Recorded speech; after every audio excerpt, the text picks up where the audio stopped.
Hello, and welcome to another Volume 1 Community Live.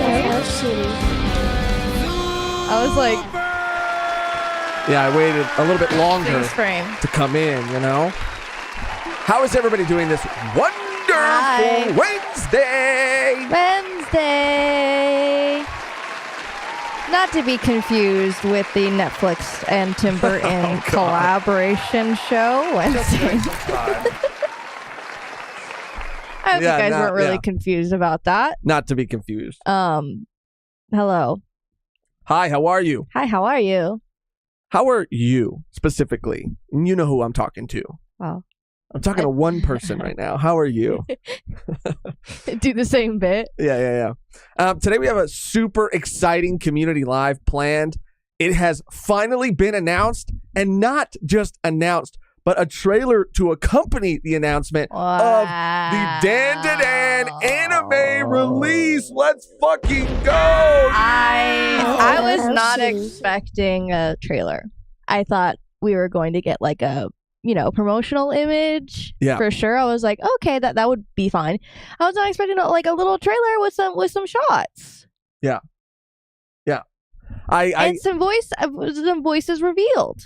I was not expecting that. I'm very, very pleased. I was so fucking lit, dude. Yeah, it just dropped. They said, you know what? It really did.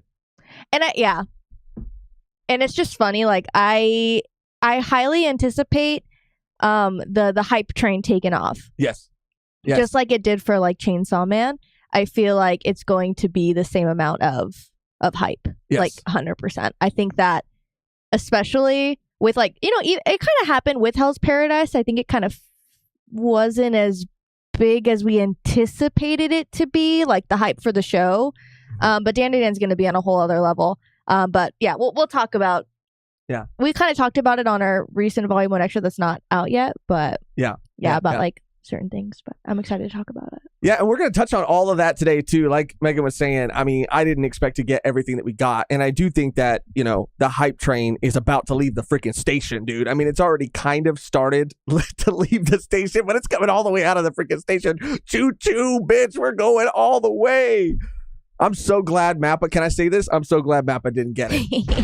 I'm fucking lit that Mappa didn't get it, dude. Give those people a freaking break, dude. Give them a rest. Yeah, and they're becoming, it's like a Disney, They can't have all of them.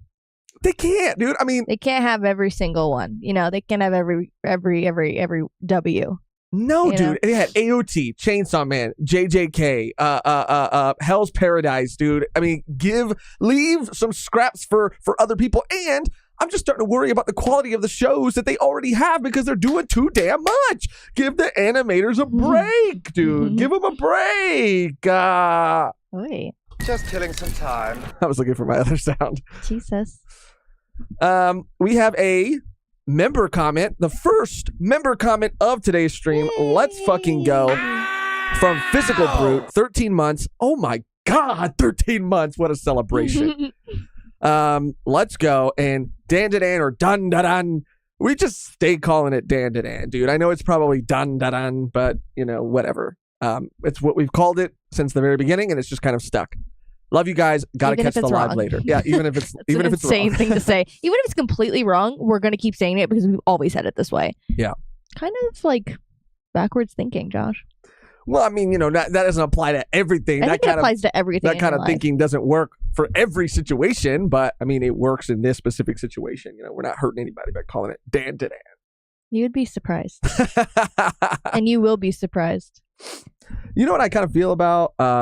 You mentioned Hell's Paradise. I feel like, I don't know, man. The hype for Hell's Paradise was so huge. And it kind of felt, and I'll be honest, Chainsaw Man was super hype, and I thought the anime adaptation was spectacular. I thought it was amazing. I really enjoyed it. But I don't know. I feel like maybe just because, I don't know, they have, Chainsaw Man hasn't aired in a while. I just feel like it hasn't been, the hype hasn't like been sustained. For what? For Hell's Paradise. Oh, well, kind of Chainsaw Man. Maybe I'm crazy. I don't know. I forget where the first season like leaves off in Hell's Paradise. That's just kind of how it was with like the manga. Like the beginning was super strong, Mhm. And then obviously we see like fights between other characters and then they come together. But, it was really the ending, like more so getting towards the ending that was really like hype for me reading it too. Yeah. Once they're all like kind of an established group together. That's what I liked. But yeah, things really take a turn at a point in Hell's Paradise. And it is great. And we did react to, I think, 1 or 2 episodes, but with our schedule, we just couldn't maintain it. However, Dandadan is something special, dude. And hopefully by the time it does premiere, which I feel like will still be a ways away, we will be able to make room to react to that. I mean, it's just something special. Of course, yeah. Yeah. 100%. And I think it's exciting because and we can get into like the studios and all that stuff, because I think this studio is like the perfect choice, the perfect fit, because they're able to capture like what Dandadan is all about, which is like mixing real life with absurdity, like and different types of styles and adapting them in a way that's like perfect. And picking up from like manga to anime, and we talked about it, like Dandadan has such a unique style. Like when you read it, it feels like it's jumping off the page. It feels like you're watching an anime because of how fluid the art is, and you could see every movement and motion, and every kick and every hit. Like it's just super clear. And I think that based off the trailer alone, like I think they're gonna nail it, and everything else that they do. That studio does is just it's telling of what we're going to be getting, which is exciting. Yeah, we're going to unpack that.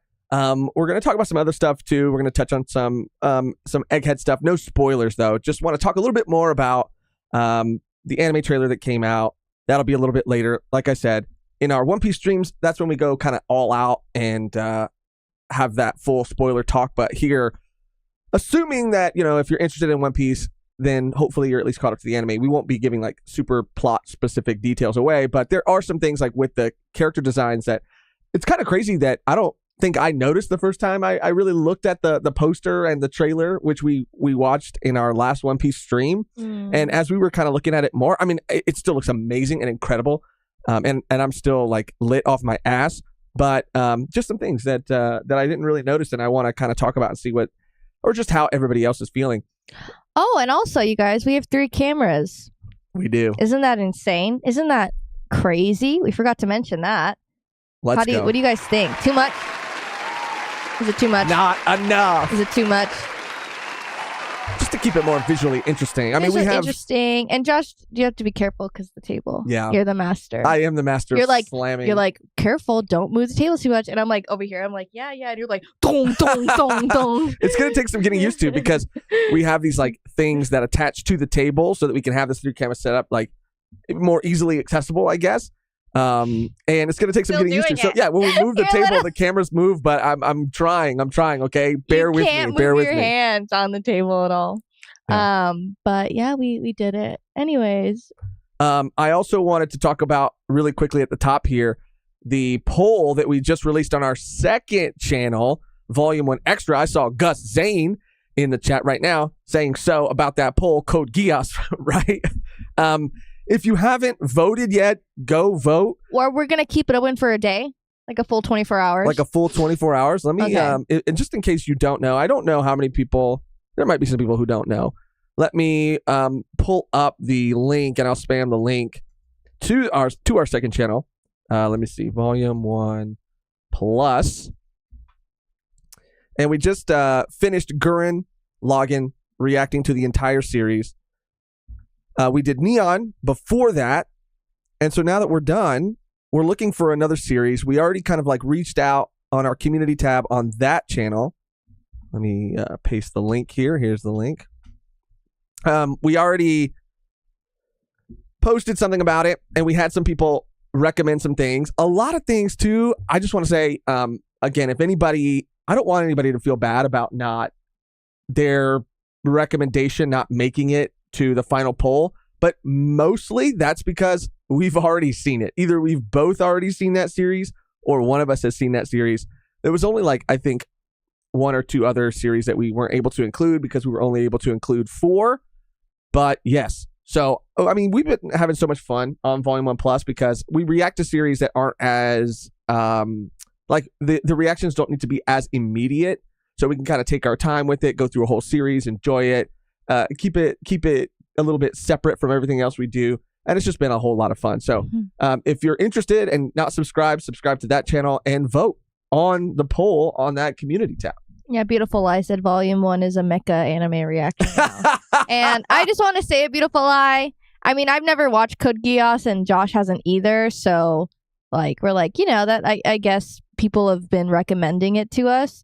But yeah, it just kind of happened this way. I hope we don't confuse people too much. Yeah. They're like, they only react to mech shows. We're like, no. We did get another member comment from Tiberius. Shout out Tiberius. Let's go. It's your kitchen. Who said the only DDD for me is Dance Sior. And it's so crazy to me that Tiberius loves that show. You watch that show, and it's not because it's a bad show. I'm sure it's a great show. But when I think Tiberius, I think JJK, I think I put him in a box, dude, and I shouldn't put Tiberius in a box. I liked it until the cousin thing. Oh yeah, you've talked about that. That's just so crazy. I'm a little confused at that, but it's okay. I have faith in them that they'll I don't know, change my mind, I guess. Isn't there another season coming out, or is it just the manga, or does it have a manga? I don't know but either. Anyway, yeah, Zigzag said, honestly surprised you both haven't seen Cowboy Bebop. Yeah, I've watched the first episode and that's it. Like, that's literally it. Yeah, I watched the first episode of the anime and the first episode of the live action when I was like super young. I just missed it. There are going to be series that I think we just kind of missed that are classics, and I don't know why. Cowboy Bebop is one of them. I've had a lot of friends who have loved Cowboy Bebop and talked a lot about Cowboy Bebop. So I'm familiar with like the world and the characters.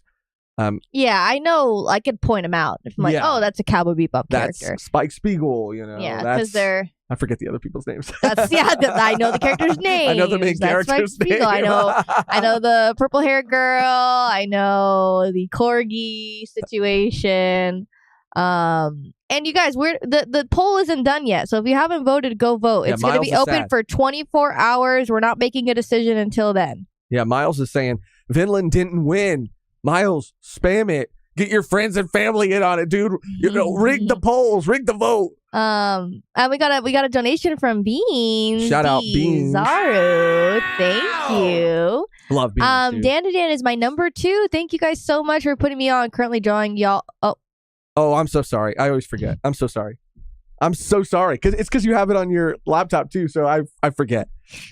I was gonna show the I have those stuff. eyes that I can look down while I'm looking straight ahead. Currently drawing y'all a funny thing right now. Oh, thank you. Whoa, dude! Currently drawing thank you. A funny thing right now. Let's go. Timmy, the poll is on Volume 1 Plus. Did you want to spam the link again? Yeah, I'll do it. I'll do it one more time. I'm not gonna vote because I ain't seen any of them, so it seems unfair. Well, if you want to watch any of them, you can watch it with us. Yeah. Watch it with us. It's like I said, it's been a lot of fun over there. And before we get into the Dandadan stuff, I should have had this pulled up already, but Beans just kind of reminded me. Let me see. That we're coming into the month of December. Wow, already? Already, dude. And you know what's at the beginning of December? December? Okay. Do you know what's at the beginning of December? Monday? Oh no, December starts on a Friday this year. The beginning of December, Mehgan. Weekend. The beginning of December. Siesta. Christmas. Shopping start. December 2nd. At the very beginning of December is your boy's freaking birthday, dude. Let's go. Oh, shitty. And I'll be turning. Should I reveal my age? Everyone knows your age. I know. It's like not even it's like not even a crazy thing anymore. I'll be turning 34 years young, dude. What the hell? Just killing some time. Damn, son, where'd you find this? So I don't need the bozo music. Right now. Damn. 34 is young, And I actually saw a short recently from the YouTube creator known as Vsauce. And you know, he does a lot of scientific sort of like content. And one of the shorts that he made recently said that when elderly people were polled and asked what their favorite year was, like what their favorite age out of their entire life was, and if they could be stuck at one age, what would it be? They said 35.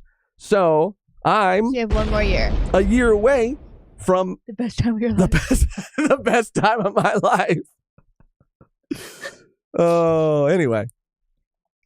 I just wanted to shout out Beans. You know, Yay. we fucking love Beans, dude. We have a collab with Beans that is only going to be live for the until the end of December. At the beginning of the year next year, we're going to be taking this down because we wanted it to be exclusive and because Beans is getting a cut of every sale made. So it's just a reminder to head on over. There's always a link in the description to our merch page and cop yourself a Gagunk Gear 5 Luffy shirt. Where's that? Where's a photo of? Look at this. Look at this guy. Look at this fucking young 35-year-old right here. 34-year-old. I'm already getting ahead of myself. Look at this young 34-year-old right here. You should do a close-up on your tats. Why? Because you can finally talk about it. You never talked about them before. I guess you're right. It's a clearer image. Oh, I guess it is, yeah. It's just fantasy stuff. I mean, that's kind of the theme of this arm, I guess. You can see the flaming... Those are like tentacles. It's like the craziest hentai tattoo you've ever seen. It's a flaming D20, which is actually a cover-up. Oh. I previously had, because I'm a huge Doctor Who fan, love Doctor Who. Doctor Who is back. I wish more people watched it so I could talk about it because I want to talk about it so bad. It's incredible. I love it. One of my favorite shows. That first tattoo I ever got was a Doctor Who tattoo. They have a language, the Time Lords, called Gallifreyan. I wrote something in that language and posted it to Reddit, and it was wrong. It was completely wrong. People had no idea what it was. It made me feel really bad. How many downvotes I did don't you even get? remember. Did it go viral? No, I mean, it didn't go viral. It was just in the Doctor Who subreddit. Oh. And, there was, I would say, like, maybe 10 comments on it Oh. that were just like... you idiot. No, they were just like, I think you did it wrong, or like... You suck. You should... Where did you get your, like... Where did you get your research off. from? Wow. So, they went in. Yeah. They went in. And then the other one was Snake. I'm Year of the Snake, baby. Let's go on the Chinese calendar. And then, you got an axe. You could kind of see the person's face in there. It's broken. You can kind of see a broken chain. It's just fantasy themed. It's broken. It's fantasy themed. And then there's just an eye here. I want this to be, look at that fresh meat right there, dude. Oh, you know what you could do with that? Huh. You could does the Helen have 2 eyes or one? It has 2. Yeah. I was saying that'd be, if it cool, it'd be just like 1. Or you can get like Mike Wazowski around it. Yeah. Yeah. I want this to be my anime manga arm here. So would you get that covered or no? No. I would just find a way to like integrate it into. I'm trying to think of like what anime would have like an eye. I mean, 20th Century Boys. There's that guy with the eye. You know what I mean? That's a stretch. It looks nothing like it. What the fuck, dude? Damn. Holy shit. Roasted. Oh, man. Gus Zane said, I'll listen, Josh. Thomas Fisher said, did you watch The Star Beast? Soreness, Chopper, Doctor Who is GOAT contender. I love you, Josh. Thank you, Soreness. Doctor Who said, right, cool. Yeah, I mean, maybe I will talk about it a little bit later. I did see The Star Beast. Of course I did. I re-subscribed to Disney Plus. I canceled my freaking membership a long time ago. And I resubscribed just so I could watch The Star Beast when it dropped, which is like 10:30 our time. I watched it as soon as it came out, like immediately as it came out, and loved it, man. I do have some thoughts, and I'm super excited for Wild Blue Yonder, the second special, which actually drops on my birthday, so that's another way I'll be celebrating. Yeah, so maybe I will talk about it a little bit later, but we have other things to get to. I want to shout out Paladin. I think that's the last dono super Paladin, chat. Thank you. Good smell. Shout out Paladin, who said, my HS physics, high school physics teacher used to play the Bebop opening theme during pop quizzes. It's funny how teachers can leave a mark to remember them for life. Did you have do you have like a very specific like ingrained memory from a teacher other than the one that you thought was hot? And okay, yeah. I was like, wait, yeah, I remember. Okay, yeah. In like sixth grade, was it sixth? I think it was sixth grade. Every morning, our teacher used to play the Cars. You know, the band. Oh, I thought you meant like play the Cars movie. Like no. He used to play the Cars, like the band, every morning, and it used to be loud as fuck. And we'd like come in, and it'd be like playing like their discography. You got it. Sorry, I can't say big words. Discography. I only went to sixth grade. And yeah, that was pretty much it. Music wise, I guess. Yeah, the only I don't know if I have like a music one, and I don't know why this sticks out of my memory so much. It was when I was like really young. I had a teacher. Her name was Mrs. White, and we were reading like the Boxcar Children, and there was like a chapter in the book where they ate blueberries, and she brought blueberries for the class to eat. I don't know why that specific memory, because high school, I was not there, dude. I was not there. You were not present. They said, I was not present. Okay, everyone accounted for, say present. And you weren't. You said nothing. Yeah. You went. Yeah, if I was there physically, which I also wasn't there physically a lot, I definitely wasn't there mentally. Definitely. Yeah. Yeah, we had very different high school experiences. Yeah. Definitely very different. Very different. All right, let's get into the Dandadan stuff. I also want to mention too, before we get into it, that we recently did link our Patreon and YouTube membership program. I did see Paladin at the beginning of the live before we actually even went live. So shout out Paladin. I forgot to mention that. Let's give Paladin a that's a more.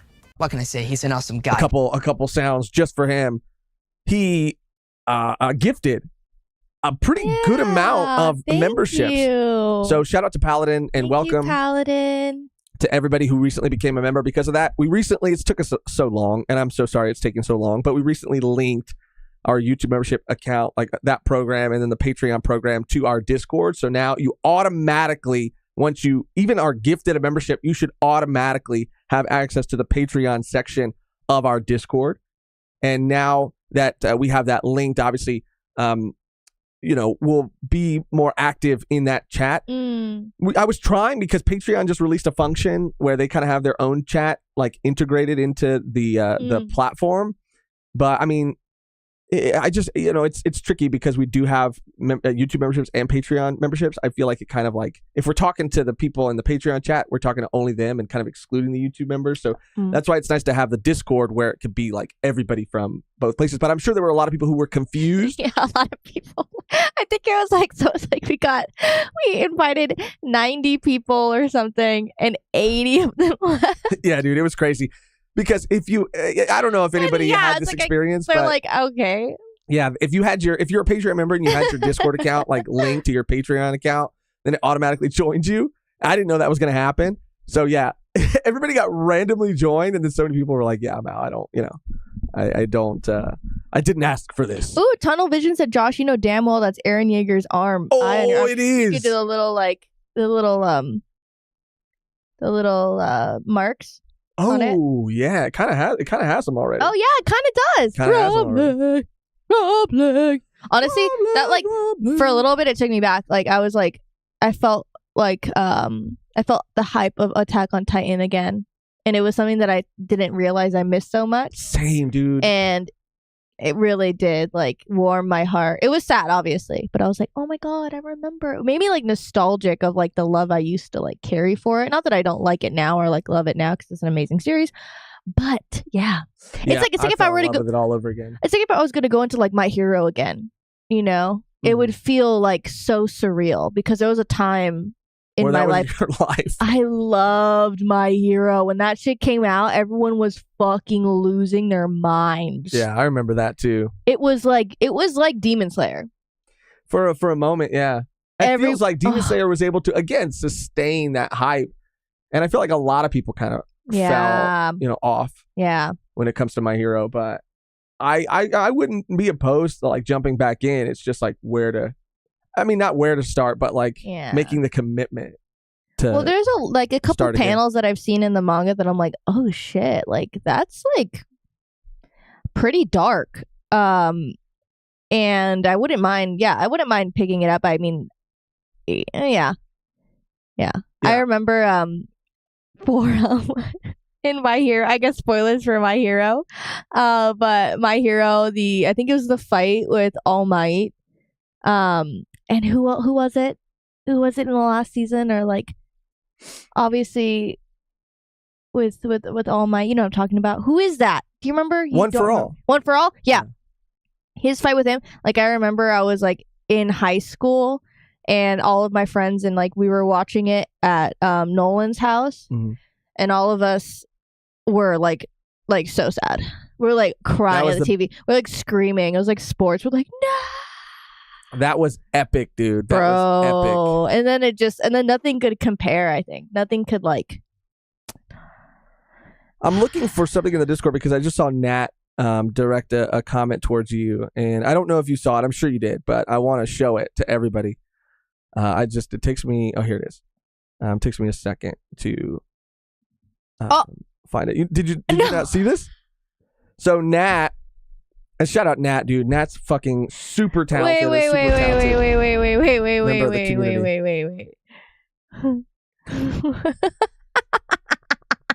So a while ago, Nat had like drawn a thirst trap Moria picture, and in that conversation, you had mentioned that you wanted one of Foxy. Yeah. And so Nat said, "Shout out Nat. Let me read this super chat." My God. Finally did a glow up of Foxy for Mehgan to rival Zaddy Moria in a Discord chat. If you want to look at it. See, I already love the cigarette in hand. Yeah, dude, he's so sophisticated. He's so sophisticated. You know, he's got a little scotch right there. He's reading some type of like novel, I would assume, maybe doing research of some kind. Yeah, it's interesting that Nat left the book blank. Like no cover, because it does, lend to the imagination. Yeah, and then it's like you walk up, like you're curious about him. Like this is like a man you see from across the room. Yeah. And you're like, what is he reading? I wonder. It's blank. And then that's how you open up the conversation and go, oh, like, I just saw you. Like, what were you reading? Like, what is it? You seem entranced. Yeah.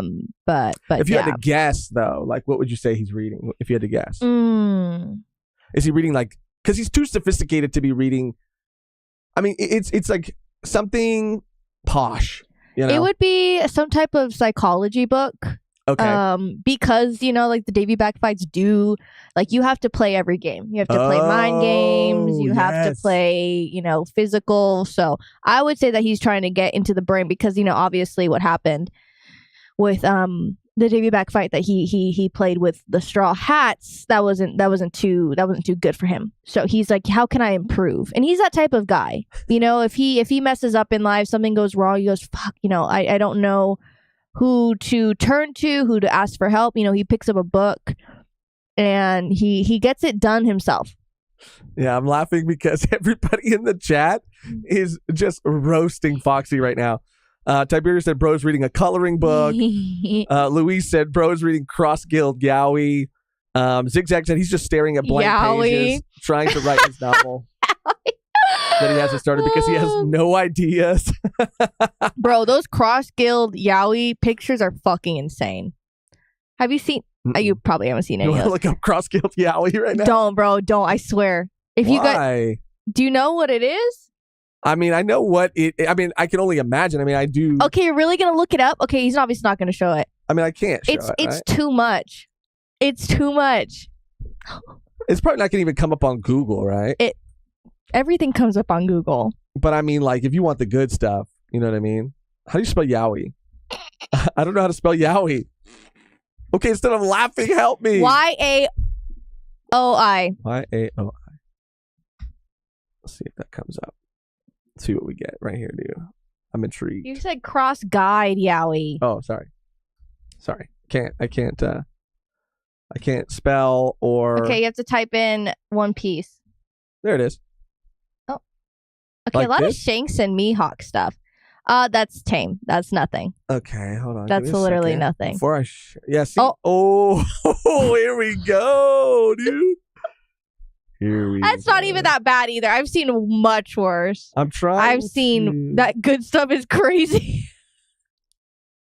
I'm trying to figure out a way to like move the screen so that everybody can see these a little bit better. But Google makes. Oh, you're going to show it? I just wanted to show that. Oh. That one right there. Is that okay? No. That's not okay? It's not okay. That's not okay? We're witnessing the discovering of his new content. His favorite new content. Like, it's just so funny. Wholesome yaoi. Yeah, this Show is it. wholesome. This is wholesome yaoi right I mean, here. it's not becoming wholesome. Okay, let's switch off just so we're being careful, dude. Poor Buggy double teamed. Yeah, that's a lot of what is shown. Where's the bad stuff? I don't. Where's the crazy stuff? I don't know. I couldn't tell you. Maybe go back, not images. Oh, not. Oh, okay, okay. The hack. Josh browses yaoi. Game rant cross. Right here. This is it. This is it right here. No, that's fine too. Oh That's well. fine too. I'll have to follow up on this. Yeah, you probably have to. I think it's like. Yeah, I wanted to search Tumblr. This is just crop. No Tumblr. This is just, Okay, that's fine. Yeah, there's a lot of wholesome stuff on here. Oh. Oh damn, dude. Okay, don't show this. Why can't I show you this? You can't show this, Josh. Okay, fine. Watch out for the reflection on the TV. It's not that bad. Oh my god. All right.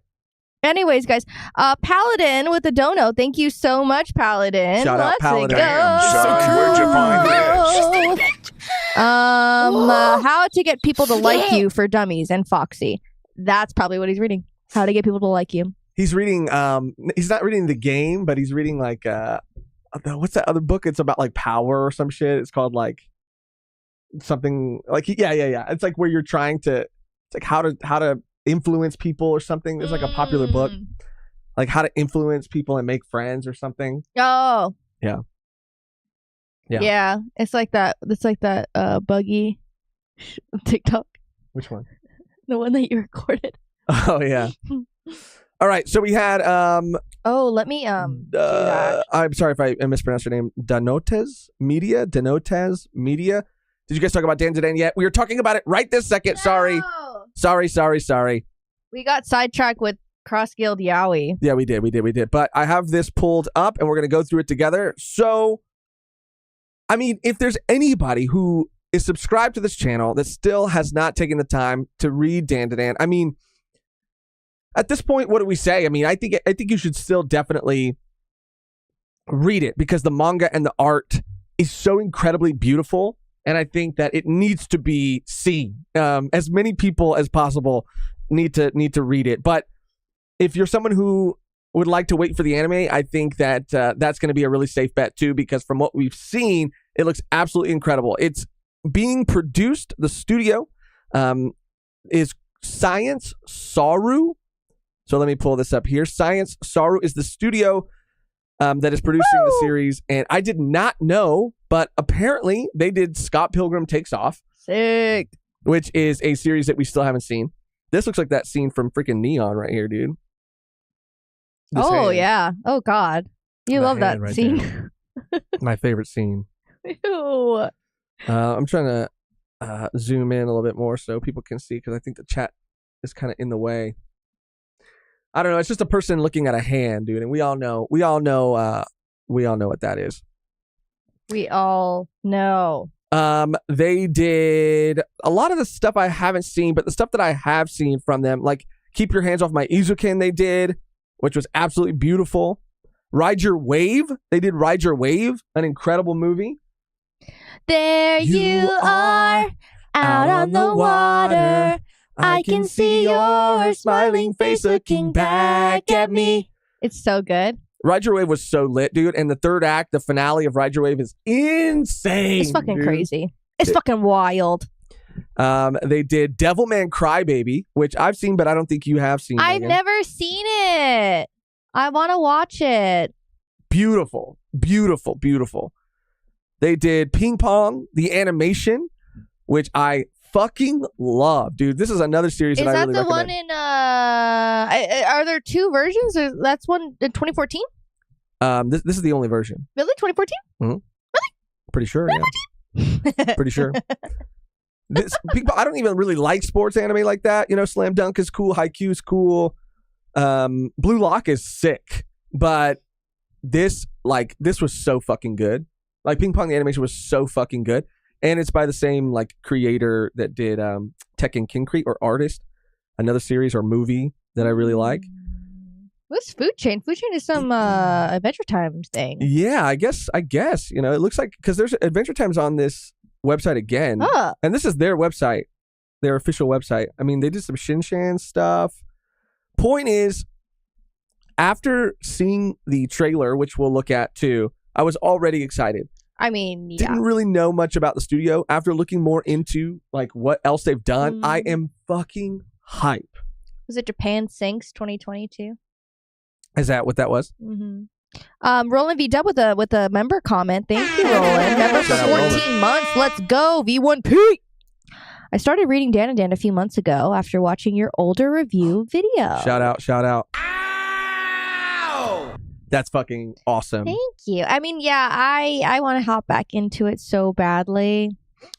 Yeah. So badly. The way we do it is, and that's another thing too, if you haven't read it yet and you do want to read it before the anime comes out, I understand if you want to wait too, but if you want to read it, we've covered most of it. I think we're one arc behind, but the current arc is very long. So we've kind of been waiting for that arc to wrap up before we dive back in, but we are so excited to dive back in. I mean, it's a series that gets better and better, crazier and crazier. So here are some screenshots from the trailer. This is our girl Momo, our queen. Our queen. Momo. I'm trying to think of a good song, but I don't really have one. Mehgan did note too, which I think is pretty interesting. Yeah, that's a good one. Yeah, that's a good one.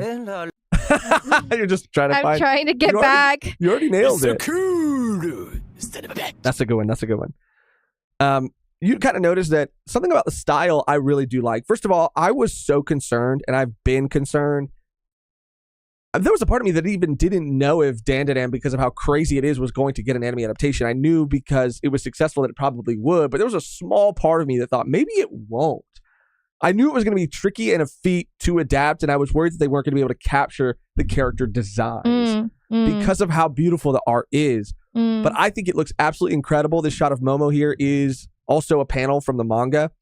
This same sort of like pose. Yeah, it looks perfect. Yeah. This is, I think, one of the first times you meet her in the anime. I think it's from like the first chapter or the manga. The first chapter. When she's talking to that like douche. Yes, her ex-boyfriend. Yeah, like whatever the fuck.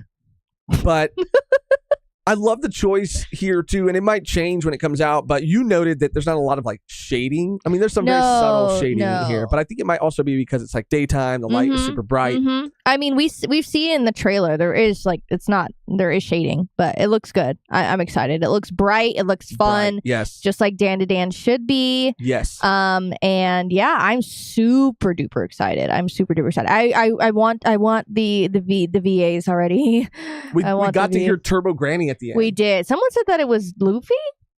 Really? We might have to look into that. That'd be kind of lit though. That'd be kind of awesome. We got this image here of Okarun, our boy. Our boy. We love him, dude. I mean, you could just get more of a vibe from this scene, seeing more of the colors, another character design. I mean, it's just beautiful. It's beautiful. This isn't, however, like these, as good and amazing as these two images look, it's not the scene or the moment that really I was sold the whole time, but I was really sold towards the end of the trailer when they show one specific scene. I mean, look at that. Look at this, dude. This is it's the shots, it's the direction too. The paneling in Dandadan goes so fucking hard, and that's why it feels like you are like watching it versus reading it, because some of the shots are just absolutely insane, and the perspective that's used, and in every shot, it's just cinematic. It's cinematic, and yeah, man, this is gonna be great. Yeah, this is perfect. I mean, they really nailed that sort of like you said, that dynamic energy, like the dynamic energy and like composition of a lot of the shots. Yes, it looks so sick, dude. But this is the scene here. I might have to get up and close the door, but it's not. And it's not. Of course. Whoa, this is chill, what dude. sold you. Chill. Wait. This is what sold you. Wait, chill, dude. Chill the fuck out, dude. It's not why you think. You're like, actually, I wasn't really that interested. I mean, it looked good, but this was the scene that really, really pops it off for me. It's not because Momo is in her underwear. It has nothing to do with that, actually. It's the lighting. It's the camera movement. Sure. It is all of it. It's the framing of the shot. It looks dynamic. It looks beautiful. It has nothing to do with what she's wearing or the lack of what she's wearing. Okay, and before everybody fucking starts going crazy in the chat, I mean, I'm just appreciating what this studio has accomplished. I'm not being a perv. I'm not being a perv. I like this tweet underneath, and this is from @V2 Tokyo Ghost. These screenshots, thank you for this. I like that there is some info right there. It says Fuga Yamashiro debut will be the same director for the Dandadan anime. This will be the first project he gets to direct all on his own and not as an assistant director. Let's go. He was an assistant director. Can you scroll down a little bit? Assistant director for Science Saru's most successful anime project. Oh, Tatami Time Machine. I've been Tatami Time Machine Blues. I've heard of that. And keep your hands off my Izoken. Cool. Fuck yeah, dude. Cool. So those are a couple screenshots from what he's, assistant directed on. Bro, and this is what I'm talking about, dude, because it says right here, he will be the director for Dandadan anime. This will be the first project he gets to direct on his own and not as an assistant director. Let's get some young blood. Let's get some fucking passionate artists on this shit. And it's not to say that, like, people who've been in the game for a long time aren't passionate, but I want vision, like new vision, new creative minds coming to this series. You know what I'm saying? That makes me even more excited because this person is probably going to be eager, right? There's so much pressure for your first, like your directorial debut, for it to be a fucking like hit, for it to be a banger. And so I don't know, man, that just kind of makes me feel like they're going to put even more of their fucking pussy into this shit. Oh, okay. Usually say, you know what, but you went full into it today. Naoku Onda was honestly the perfect choice to handle the character design. His style fits so well. Okay, so here's some screenshots of some other things that he's done. Click the Dandadan ones. Or, I mean, I might take us off this this thread, but... Oh, no, it's the same thread. I mean, look at that, dude. That looks so fucking good. Oh. Yeah, be careful. Can you just scroll? I want to see more of this thread. I guess there was another one. Yeah. Go click the one with Okurin's glasses. I like that shot too. Yeah, dude. His little bowl cut. Bro, come on, dude. It looks amazing. It looks clean. Dano Taz Media said, the coloring and composition in Momo's kick reminds me of a lot of Ben 10. Ooh. That's kind of crazy, dude. I mean, I watched a lot of Ben 10. So yeah, now Yuki Onda. Also, his pen game truly just amazes me. This is definitely a dream come true, having him a design team for characters. You have no idea how hard we won. Here's a Casca. Oh, shit. Screenshot. Or, I mean, the character drawing. Design? Yeah, character design, I believe. Not familiar with this, but this is really cool. This is really cool. Next, we have monstrous Yoshimichi Kameda behind the creature designs. Honestly, Speaking, if you're familiar with his work, then you already know what to expect. Nothing but greatness coming from his kind of work. So these are some examples of that. And again, thank you, V2 Tokyo Ghost. This is like fucking goated. This thread is fucking awesome, dude. And we have some like Full Metal Alchemist Brotherhood stuff right here. Is this Gurren? No. Is that One Piece up there too? This one? Yeah. I don't think so. I'll have to look it up. But this is definitely Full Metal right here for sure. Like genuinely speaking, at first glance, before getting the announcement this morning, seeing how stacked the staff is, you think it'd be fake and complete bullshit, but it's 1,000% real and actually happening.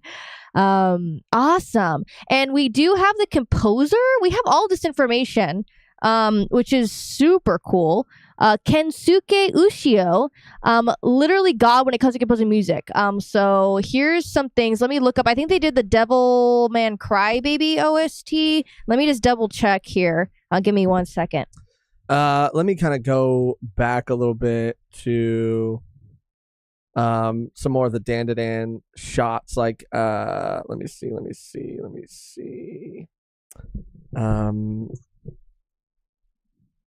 Yeah, and then we'll play the trailer as well. We're going to have to play it no audio just to be safe. But so he did do a song from Silent Voice. Okay. As well as a lot of the, if not all the Devilman Crybaby original soundtrack songs. I even see a chainsaw. Today. Oh. The monitor. Oh. I even see a Chainsaw Man in here as well. Oh, it is on. Chainsaw Man song. It's just not displaying the other thing. Whatever. I see Parvision, who just slid into the chat, dude, and of course his first comment in the chat would be FBI open up, dude.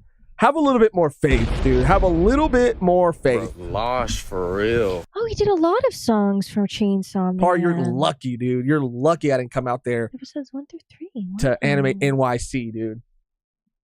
Yeah, yeah. I would. I know. I would. What? Well, because he said FBI open up. Dude. You would have what? I would have arrested him. Oh. I would have arrested Par in the streets of New York. Oh. Arrested for being too sexy. Yeah,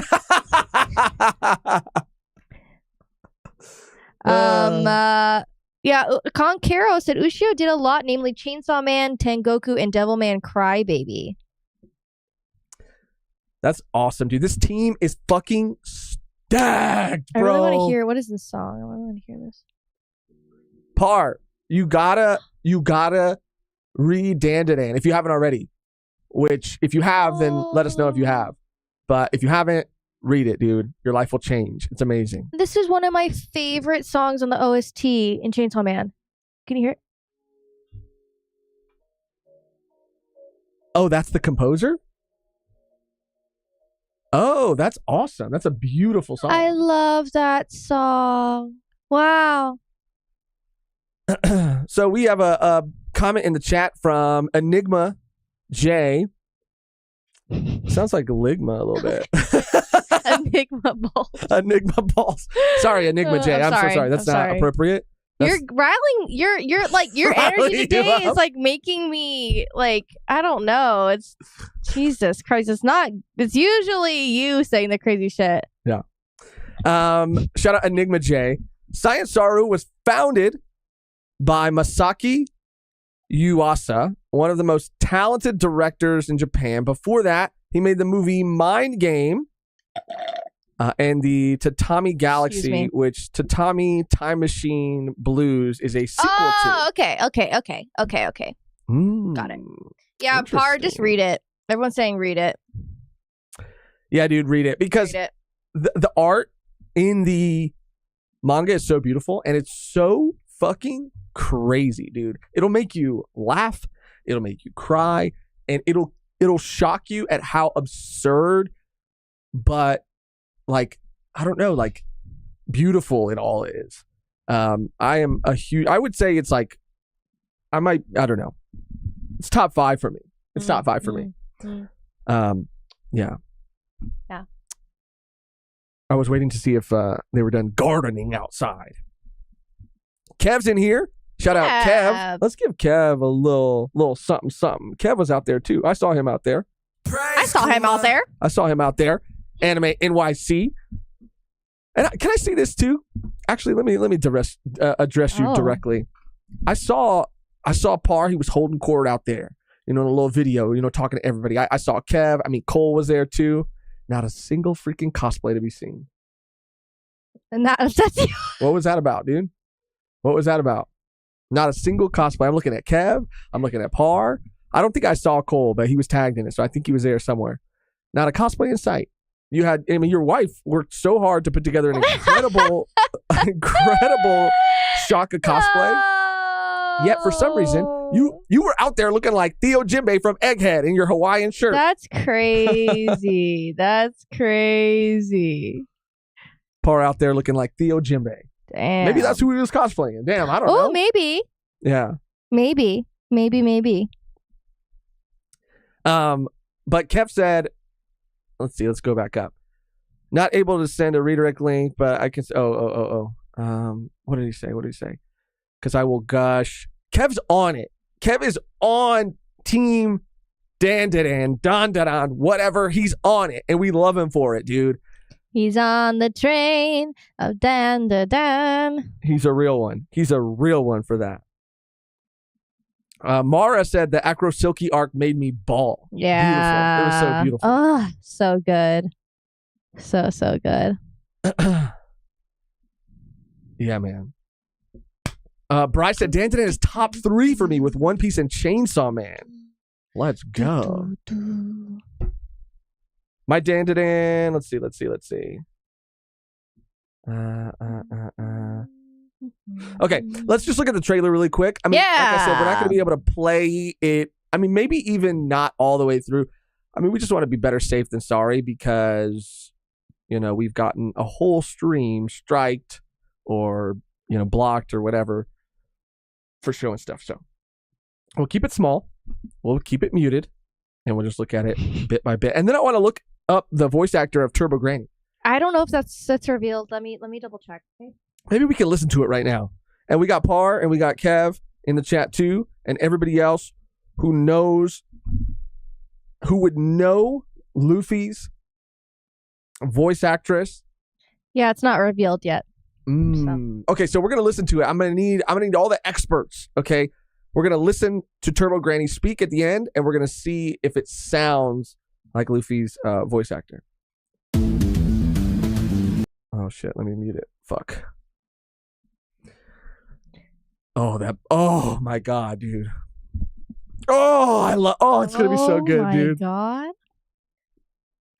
Oh my god. And if anybody doesn't know, by the way, just like a super like basic, it's so much more than this, but like a super basic synopsis of the series is 2 characters. One believes in UFOs, the other believes in ghosts, and they kind of like meet up and encounter both.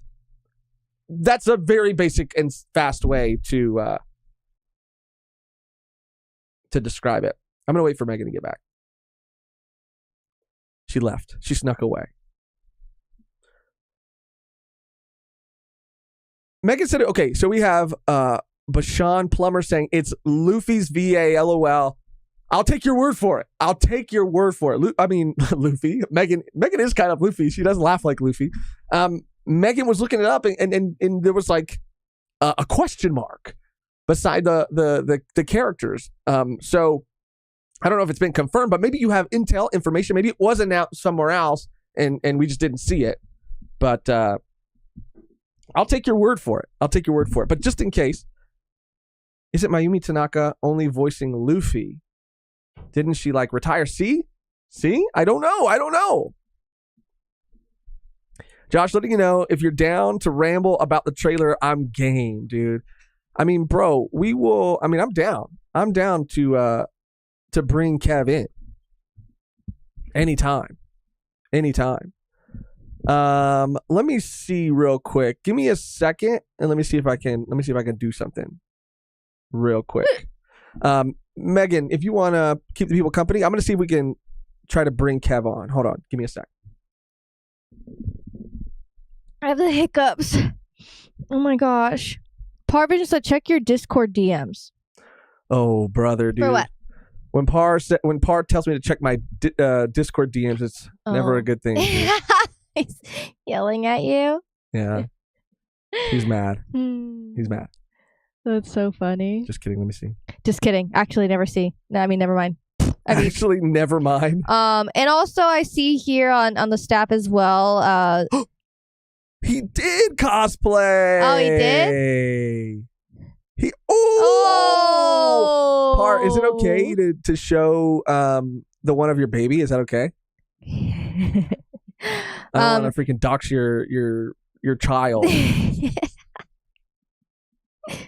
But this is lit, dude. You guys look fucking awesome. Oh my god. Don't you ever say bye-bye.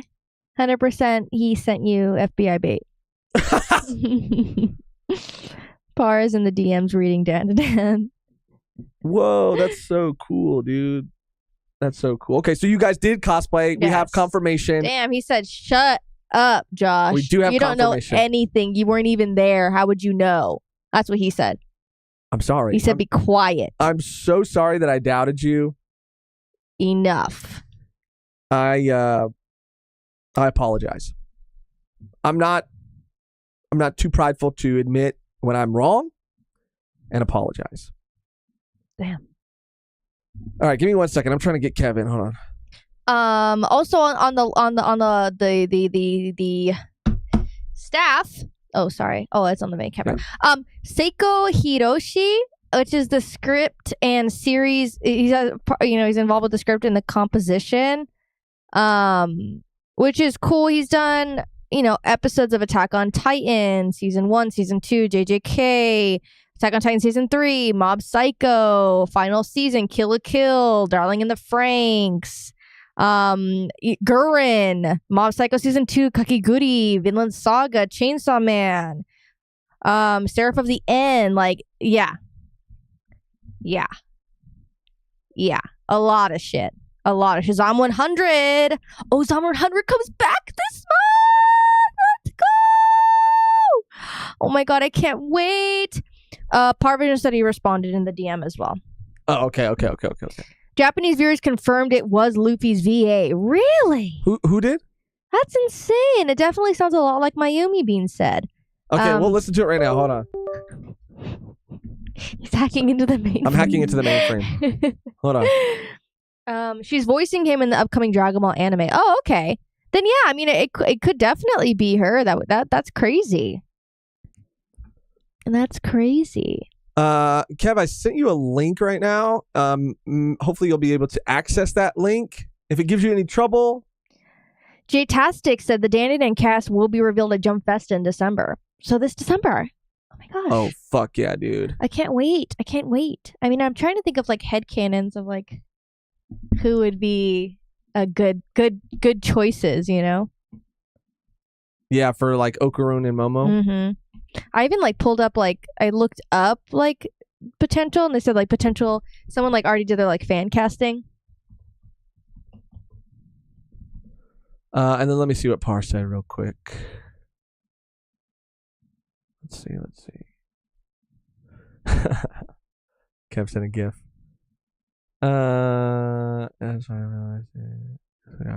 Okay, so yeah, while we're waiting for Kev, Par said it's cool that he showed it on his stream. He said, guess who we are? So let me pull it up so everybody can see it. This is the first image that Par sent. I'll let you in. Kev just joined, so I'll let you in right now, Kev. This is the first image. Do you have any idea? I thought this was some fucking Princess Bride shit right here. No, it's obviously One Piece. I thought obviously. I don't know. Obviously, that's baby Zoro. Is this Zoro's parents? Or are we just dumb? Yeah, because in the other image, which Par also gave us permission to show, this is fucking adorable, dude. This is cute as hell. So this is Zoro. This is definitely Zoro.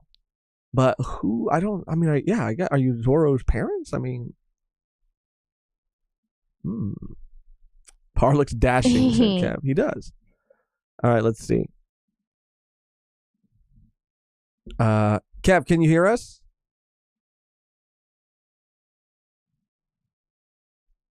Are you in the room with us now? Like we're doing a seance. Speak to us. Speak to us. Tell us. Oh, I got it. Yeah, it is Zoro's parents. Oh, you got it right. I got it right. I got it right. Hello. Oh, there he is, dude. All right, cool. I was like having like double audio. And I'm like, oh my god, wait, is it the stream who's saying it, or is it this? So. Welcome, everyone. Kev, DOG. The one, the only. The second I saw you guys doing Dandadan anime announcement, I'm like, all right, it's time. It's time. It is time. It's finally fucking time. The first time I had the pleasure of chatting with you all, it was I had to throw in that little slide in, like, by the way, you guys like Dandadan. And that means you know the truth. So yes, we are happy to see you guys gushing once again. We are members of the Church of Dandadan. You always want to make it a church, huh? Yeah, I do. You stuck on the church. I feel like churches. Pastor Josh once again. Yeah, churches they have so much power.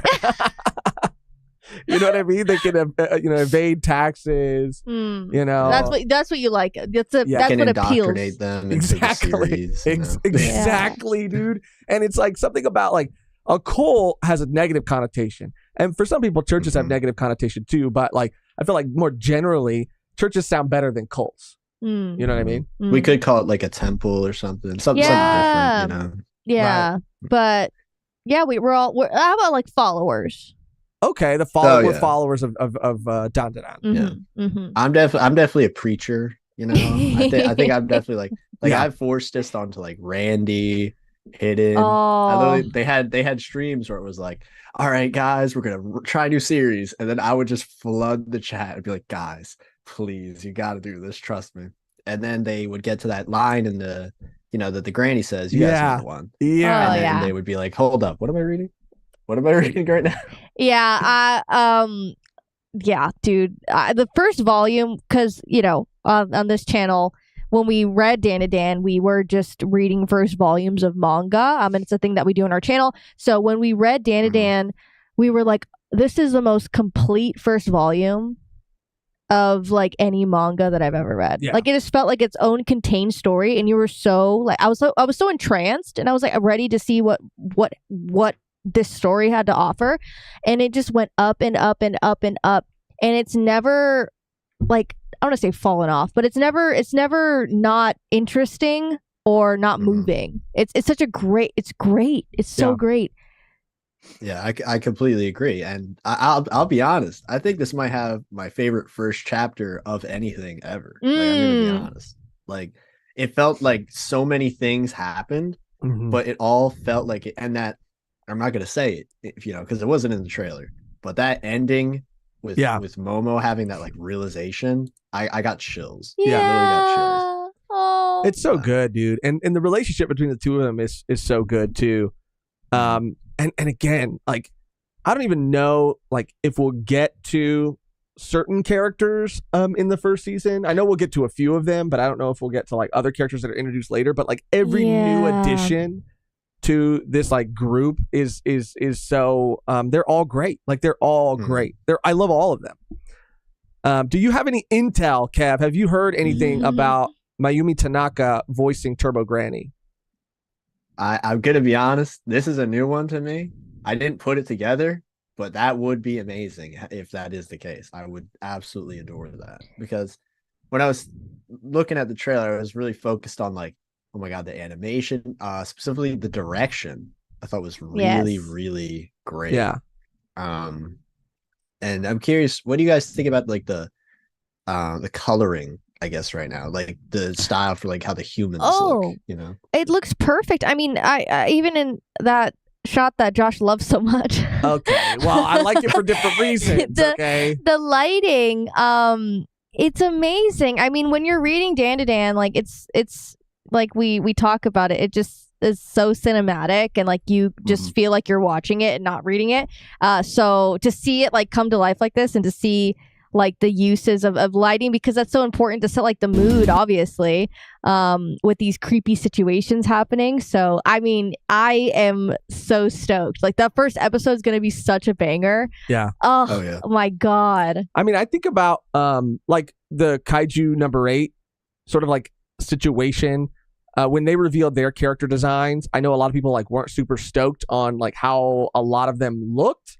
And then when the actual trailer came out, I mean, they looked a lot better, but I did have like a pretty strong reaction to seeing those character designs. I was kind of worried that like the same thing was going to happen with Dandadan, but when I saw them for the first time, my heart like skipped a beat, dude. I think that the aesthetic, like the color designs, I mean, I always go back to like 1,000-Year Blood War arc for like what I think like peak like lighting is. Like something about like 1,000-Year Blood War arc specifically has just such a cool aesthetic, and I feel like Dandadan needs to have a really cool aesthetic too.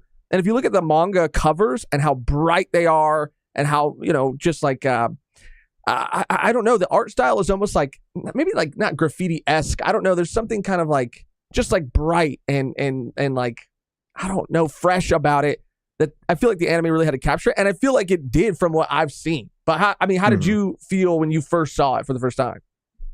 So I definitely agree with what you were just saying about the covers being graffiti. Like I would say it's more like streetwear. Yeah, a lot of they definitely wear a lot of like streetwear and those things.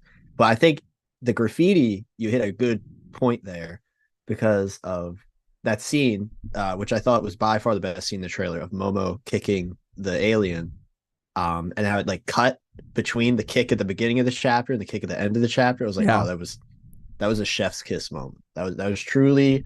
That was the moment I realized like this is going to be amazing. Yeah. Because it's something that's so like simple, but it's just like, of course they would do that if they knew like how to, you know, transition the things well and like make it come full circle. It just works so well. And the line art for when she kicks the alien, like I said, has this like sort of like charcoaly like paint look to it, if that makes sense. And I really, really like that. So yeah. I think you're definitely onto something with the graffiti stuff there. But the other thing, like you were saying, I'm not a Bleach guy myself. I will let you know, because I've not finished the series. That's not hate. That's not hate. I literally haven't finished the series. But every time I've seen clips of that 1,000-Year Blood War arc, it does look like absolutely insane. Like the lighting, like you were saying. And I think they're doing a good thing here with I was saying this in my mental breakdown / trailer breakdown. I was saying that there is something really cool they have like immediately with the spirits and the ghosts having this sort of orange glow to it. Yeah. And the aliens having the blue glow to it. I was like, immediately, I'm like, oh yeah, they got something going here immediately. Yeah. So I'm very excited. Same, dude. I kind of want to just hear this. I don't know if you can hear what we're playing on the stream, but I just kind of want to hear that last line from Turbo Granny to see, because I wasn't really paying attention either when I watched it. I was so like, there was so much going on, and my jaw was on the floor, my eyes were popping out. I wasn't really like paying super close attention to the voice, but I do want to hear. So I'm going to play it really quick. I don't know if you'll be able to hear it, but we'll see if I can play it on my end as well. Don't worry. Okay. I'm going to try to see if this sounds like Mayumi Tanaka. Let's see. Okay, hold on. Let me kind of get to that. Oh, okay, hold on.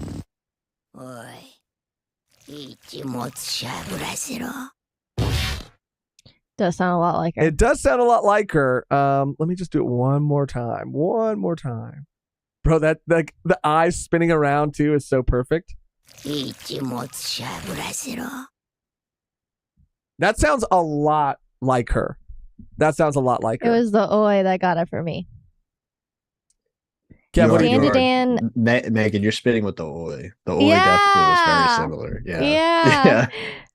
Parvision asks, is Dandadan ongoing or finished? It's ongoing, Par. Hop on the train.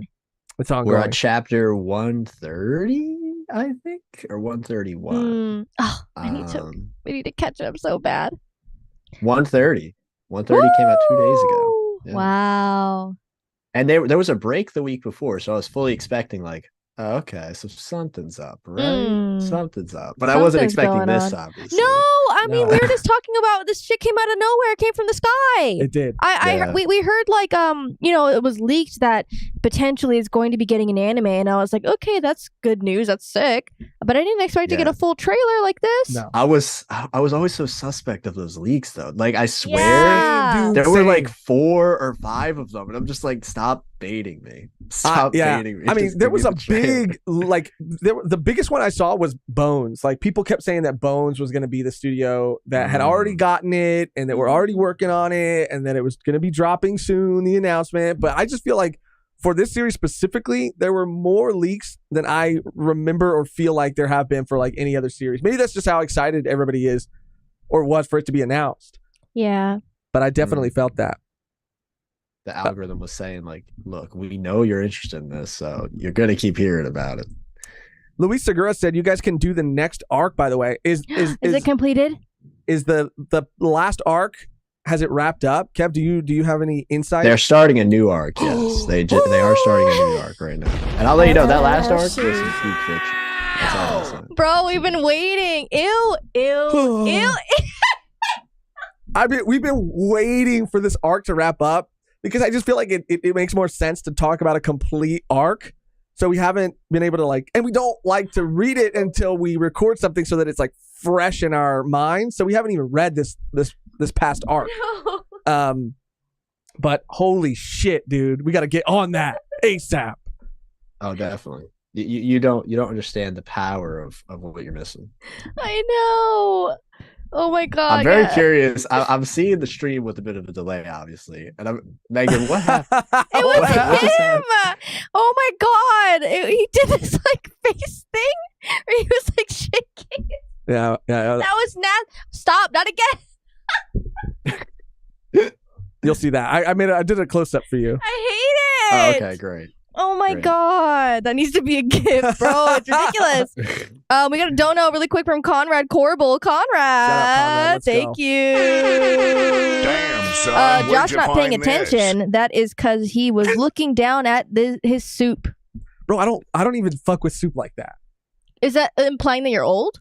Probably Well, that's funny. like my freaking prune juice and my chicken noodle. That's funny. Oh, so Beans in the chat, shout out to Beans. Shout out Beans. Just said Beans. the previous arc was one of my absolute favorite arcs. Oh. And me and Beans were talking about it as it was ongoing. Like they were eating it up. They were eating it up. Damn. Yeah, we got to get on it, dude. We're gonna get on Oh it. my gosh. That shit just moved up was priority. the space globalist arc? I think so. Yes. Is that what it is? Okay. Because without giving too much away, I mean, we did get to the point where we did meet the new character that I think is at the center of the space globalist. Volvama. Oh, yeah. Voila. Vamana? Oh god. Vamola, right? Vamola. Hakuna Matata. The newest character. Yes, her. Conrad donated again. Shout out Conrad. Conrad. And said, what did Josh just do? That was an ick. For real. For real. I mean, I don't really have icks. I mean, I guess I have a What's lot your of icks to biggest- other people, but I personally don't have a lot of icks. What's your biggest anime manga ick? Community ick. I don't know, Kev. What about you? I need time to think. You say community. I thought you meant in well, I mean, it kind of applies to both. Yeah, fandom or something I a don't know, trope or Yeah, something. well, the trope is definitely the perv character. I despise that every Yeah. single time. It's just why? And I guess you could relate that to the community as well. Those people at the conventions, and you're like, for real, really? Yeah. No, fucking for real. Yeah. How long do we have to keep doing this? How much I mean, longer? I did just see your guys' bingo video. Oh, Ah. shout out. Which everyone in the chat should watch. Shameless Yeah. plug. Fuck yeah, dude. Um, Oh, But the way Mehgan won through the ick. Mehgan won through the ick. I did run through the. I did run through the ick. I did win through the ick, and that was intense. Oh yeah. That was intense. You just went to Anime NYC too, right? Yeah. I did, yeah. How was For the that? Did first you have a good time. time? First time? Oh. Yeah, it was my first anime convention thing. Because when I was damn. younger, I would go to this one convention in Pennsylvania called Too Many Games, which is a video game convention thing, Okay. which is cool. By the way, shouts to anyone who knows what that is. But this is my first like anime convention deal, so I was like, okay, so what do I expect? I expected a lot of my ick, which luckily was not nearly as much as I expected. Yeah. So that was cool. But it was great. I met up with a bunch of some great people, of course. Yeah, I saw that you guys were all like hanging out outside the game. It looked like you guys were like on the street or like right outside, like all together hanging out. And that, I mean, I had so much FOMO when I saw that. I was like, oh yeah, you guys definitely got to pull up though. You got next year. I think they're moving it. I think to August next year. They are. Yeah, is it going to be hot as fuck? Oh, definitely. See, the best part about cities in the summer, you guys would absolutely know this, is that the airflow is horrible. So it's just kind of lingering smell and disgustingness. So. Yeah, I went to New York. Maybe the last time I went was in like June. So it was hot. Yeah. And the subway was just like you could feel the sweat on your skin. Yeah. You could feel it in the air. Yeah. I've never been to New York either, dude. I want to go. I really want to go. It's a fun time for sure. You guys, well, you guys are somewhat gamers. I would say you're gamers, but you're somewhat gamers. There's also the Nintendo store. I went to that. Oh, I've been there. Which was really cool. It's so nice. Yeah, I've never been. I think I've never been. Part of me thinks I would. I don't know, dude. I think I would do well in New York. Maybe not. Maybe not. No, you're really bad at direction, so I think you would not do well. I would just follow the herd. Oh, the herd mentality is so real in New York. Like every time someone would cross the street as the cars were going, then everyone started. It was the best. It was truly the best. Par says, I missed the IRL reverie. Yeah, it was pretty much an IRL reverie. Oh, it pretty much was. It was. It looked so much fun. I mean, he got to come out last time when we went to the other convention, and he's a madman for that too. Like I think he said he booked a flight like a day before or something to come out last time we all hung out. And I kind of wanted to do the same thing this time. Like I wanted to just go out, and I thought we were going to be able to, but we weren't. So it was next year. Yeah. I want to go. I've never been to a con outside of California. Me neither. But I want to ask Par if he thinks I would thrive in New York. Oh. Yeah, and that's just a question you could think about, Par. Luis said Josh is going to get eaten up. So a lot of people are saying already, not a good start. Nobody has faith in me. No one believes me. They're going to chew you up. Yeah, that's what they're saying. They literally are. Yeah, I see on the character list as of right now, for the anime, it's looking like Momo, obviously Turbo Granny, Okarun, and Ira as well. But I don't see any of your boy here. Gigi? Yeah, I don't see Gigi. No, yeah, I'm kind of suspect if Gigi is going to be in the season. I don't know why. I feel like he definitely will be. But I thought so too, but that's what I was kind of like hinting at. I don't know. I think where are they going to leave off on in the first season? Exactly. I wonder. Yeah. I mean, they're definitely going to do Ira's arc because that would be phenomenal, And I don't know, because then Gigi's introduced after her, and then we get some romantic discourse. Everyone's fan. But I don't know. Like I feel like there's so much that they could do, but also, the fights are going to be incredible. So they're probably going to take up a lot of time. And that's probably why. I mean, I think that I mean, they would have to do. I mean, it would be amazing, and a lot of anime series have been doing this lately of having like a first hour episode. Yeah. And oh my god. I think that would be amazing just to like kind of wrap up the whole Turbo Granny situation and have it just a full episode, a full hour. I think that would be perfect. Yeah. But if they're not going to introduce oh my god, I always forget his name. You literally just said it. Gigi. Then I guess what else? I mean, I'm trying to think of what actually. There's a lot that does happen, and before he gets introduced. Yeah, because of how much time they're probably going to dedicate, like on the actual fights. I think that they might I mean, get to the conclusion of Ira's arc, like the acro silky stuff. And maybe because I think Gigi, like Kevin was saying, is like introduced right after that. Yeah. But I think that might be where it ends, and it might even like be a situation where they tease Gigi, like, oh, this new character kind of like coming in. Yeah, then they would do the what was it, the Cursed House arc in the second season. Probably. Then. It's almost like a Rize type situation, you know, in Chainsaw Man, how they kind of tease that. It's so crazy that's still going on. It's like we're still going to get more of that. Yeah. It's crazy to think about. Anyway, we're eating good. Yeah, we're eating good, dude. Have you seen anything else that this studio has produced, like of the list?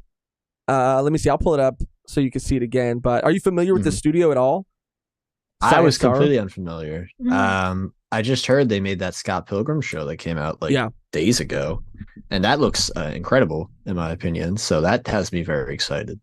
You know what I really love about your channel too, Kev, is that you talk a lot about anime, obviously One Piece, JoJo, but all of your Fiona and Kate content was so good, dude. Thank you. Yeah, I like that you talk about what you like, what you're passionate about, and it doesn't always have to be like anime related. We were also fucking obsessed with that show. Fiona and Cake was so good. It was a masterpiece. It was a masterpiece. You know, I was even told by my guy Eden's Blue in the chat. Shouts to him. He was also at Anime NYC with us. Sick. He said that there's an episode of Adventure Time, like the original series, called Food Chain. Right here, yeah. A weird, fun episode, and yeah, that was made by them as well. I was like, oh, I love that episode. So that's cool. It looks like they worked on Adventure Time a couple times. It says Food Chain was one of the episodes, and then the OP. They did like in 2016. In 2016, they did the Adventure Time like opening. Let me look. That's what it says on their official site.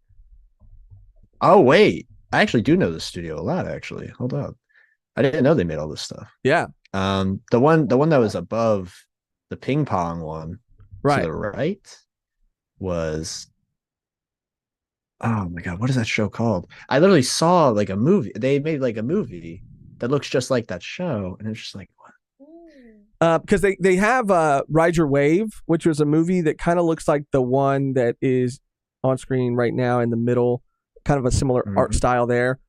But Devilman Crybaby they did too. The one on the right.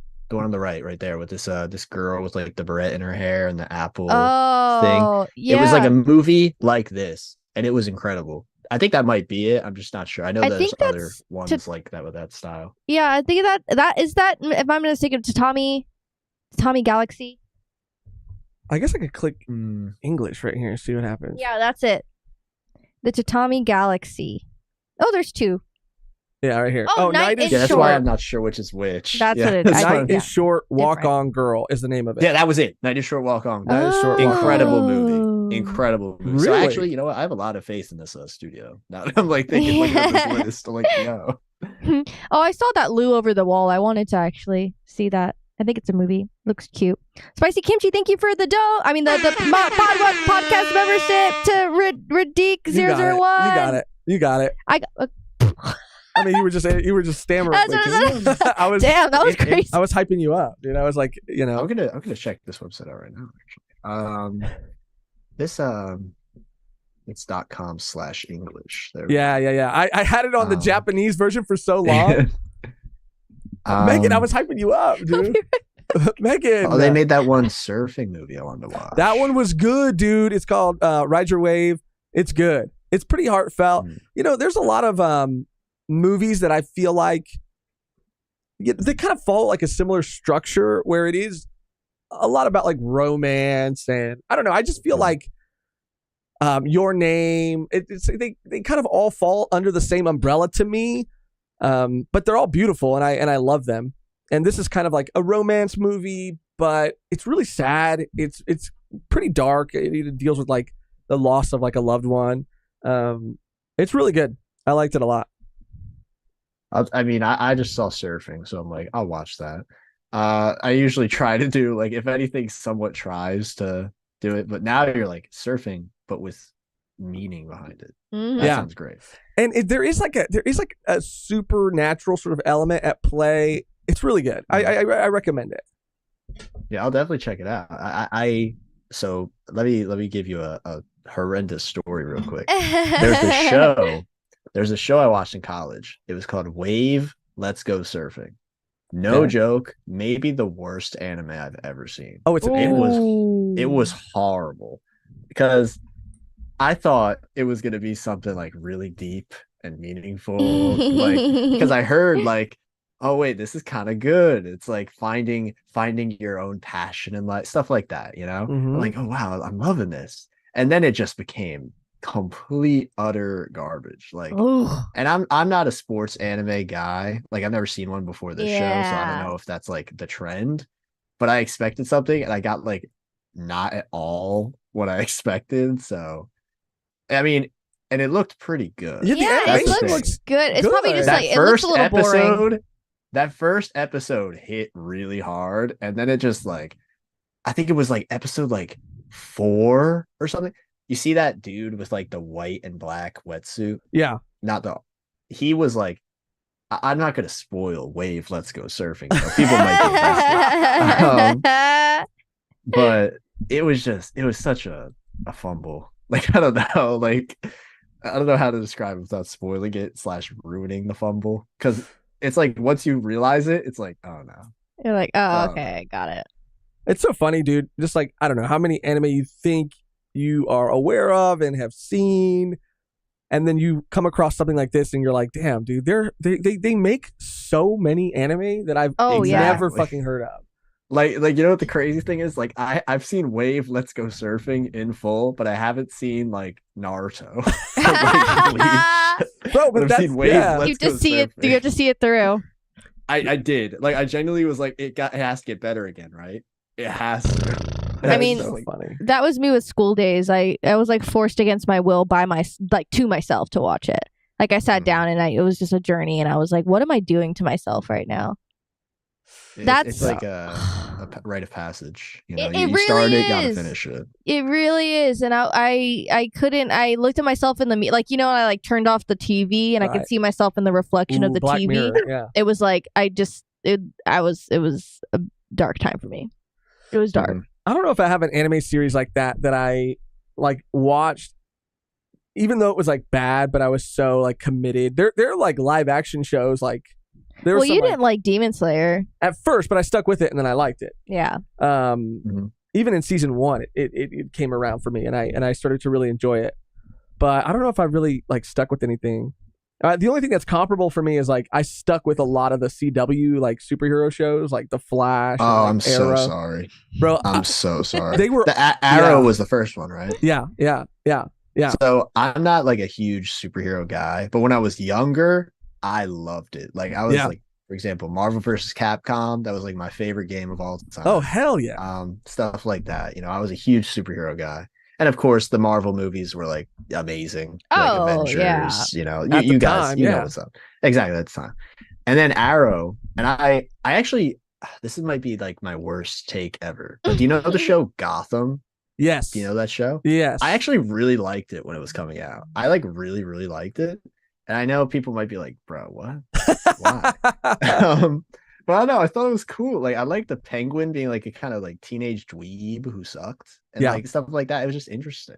I don't know. I watched the first season and maybe even some of the second season of Gotham. I kind of liked it too. I'm not gonna lie, dude. I kind of liked it too. I kind of liked it too. Because you got like Edward Nigma, and he was kind of like this forensic guy that worked. Yeah, and he was with the cops. Gotham PD. Like, this is cool. I was kind of in, but I feel like they just rushed it because they wanted to make young Bruce Wayne. They wanted to get him on that Batman path. That was when it fell off. Yeah, too fast. They like set him on this path way sooner than I think it should have happened. The path of his like parents dying. No, his parents were already dead, but like I was like, that's the path that starts. He was unhinged in that show. There was a scene where, so I want you to like, I can't have a camera on obviously because I don't want to die. I'll imagine it. Imagine like you're like you're holding your hand over a candle and he's just holding it over a candle and he's just burning a hole in his palm. It was like horrific. And I'm like, what is wrong with you? You're like 8 years old. Like, what do you do? Yes. He was like an 8-year-old? Well, yeah, that's when his parents died. I mean, I think the show kind of starts right when his parents died. Yeah. Alfred was great in that show too. I liked him a lot. Was he British? Oh, he was great. Of course, yeah. Of course. Yeah, but I thought the show kind of like I'm gonna be honest. Once the wife kind of did her like weird thing, she was like evil kind of. I kind of liked it, but I also kind of hated it. So I'm like, I don't know. I kind of fell off. Yeah, same. I just I don't know. I stuck with a lot of those shows. Maybe Gotham excluded, because I don't know why I stopped watching that. But The Flash and Arrow, I had already committed so much of my like life, dude. Because I started watching those shows like when they came out. So by the time they got bad, like really bad, and maybe they always were bad, I don't know. But I was younger when they started, so I really did enjoy them. But by the time like it got really bad, I was years in, and I was like, well, I'm not gonna just drop it now. So I would kind of like hate watch it, and it started to turn into like the Power Rangers, sort of like really bad choreography, like really like just bizarre, like doesn't make any sense shit happening. But I was there. I can actually give you a really great comparison. And I think this is the first time I'm openly admitting this on the internet. So I'll just let you guys know. This is some breaking news, right? Oh, so there's this show that I now love that I should not like. I shouldn't, because I'm a grown man. So I started watching this show around when I was like, I don't know, 10 or 11. Okay. And just for context, at the time, a lot of build-up. What was before this? What was before this? Like 4 kids. You know, you got some bangers. And I saw Sailor Moon. I'm like, this show is pretty cool. You know, yeah. Who doesn't like Sailor Moon? You know, great show. Right. Yeah. But then there's another show, a Sailor Moon-esque show. Okay. And it's called Miraculous Ladybug. Now, this show is horrible. It's horrible. It is like the worst show ever. However, I'm at the point now where I'm 5 seasons deep. I'm 5 seasons deep. I've seen the movies. Like, I am so in, and I can't get out. I've seen this. I've been tempted because I'm also just a sucker for like animated shows. Like, I watched all of like My Little Pony, like the newest, like the newer seasons when it came out. Bro, it's good. No, it's good. It's actually good. I watched like obviously Steven Universe and like Elite show. Yeah, like animated shows. And even if they're bad, like even like I watch like Monster High, Ever After High, the list goes on. I'm a sucker. And even if it's kind of bad, I'm like, it's like I just like Oh my god. I'm gonna let you know right now. Honestly, season 5's finale was some peak fiction. Like, this is the worst part. Once you get so in, you're like, you can't get out. But then like, I love the show. I hate the Miraculous Ladybug.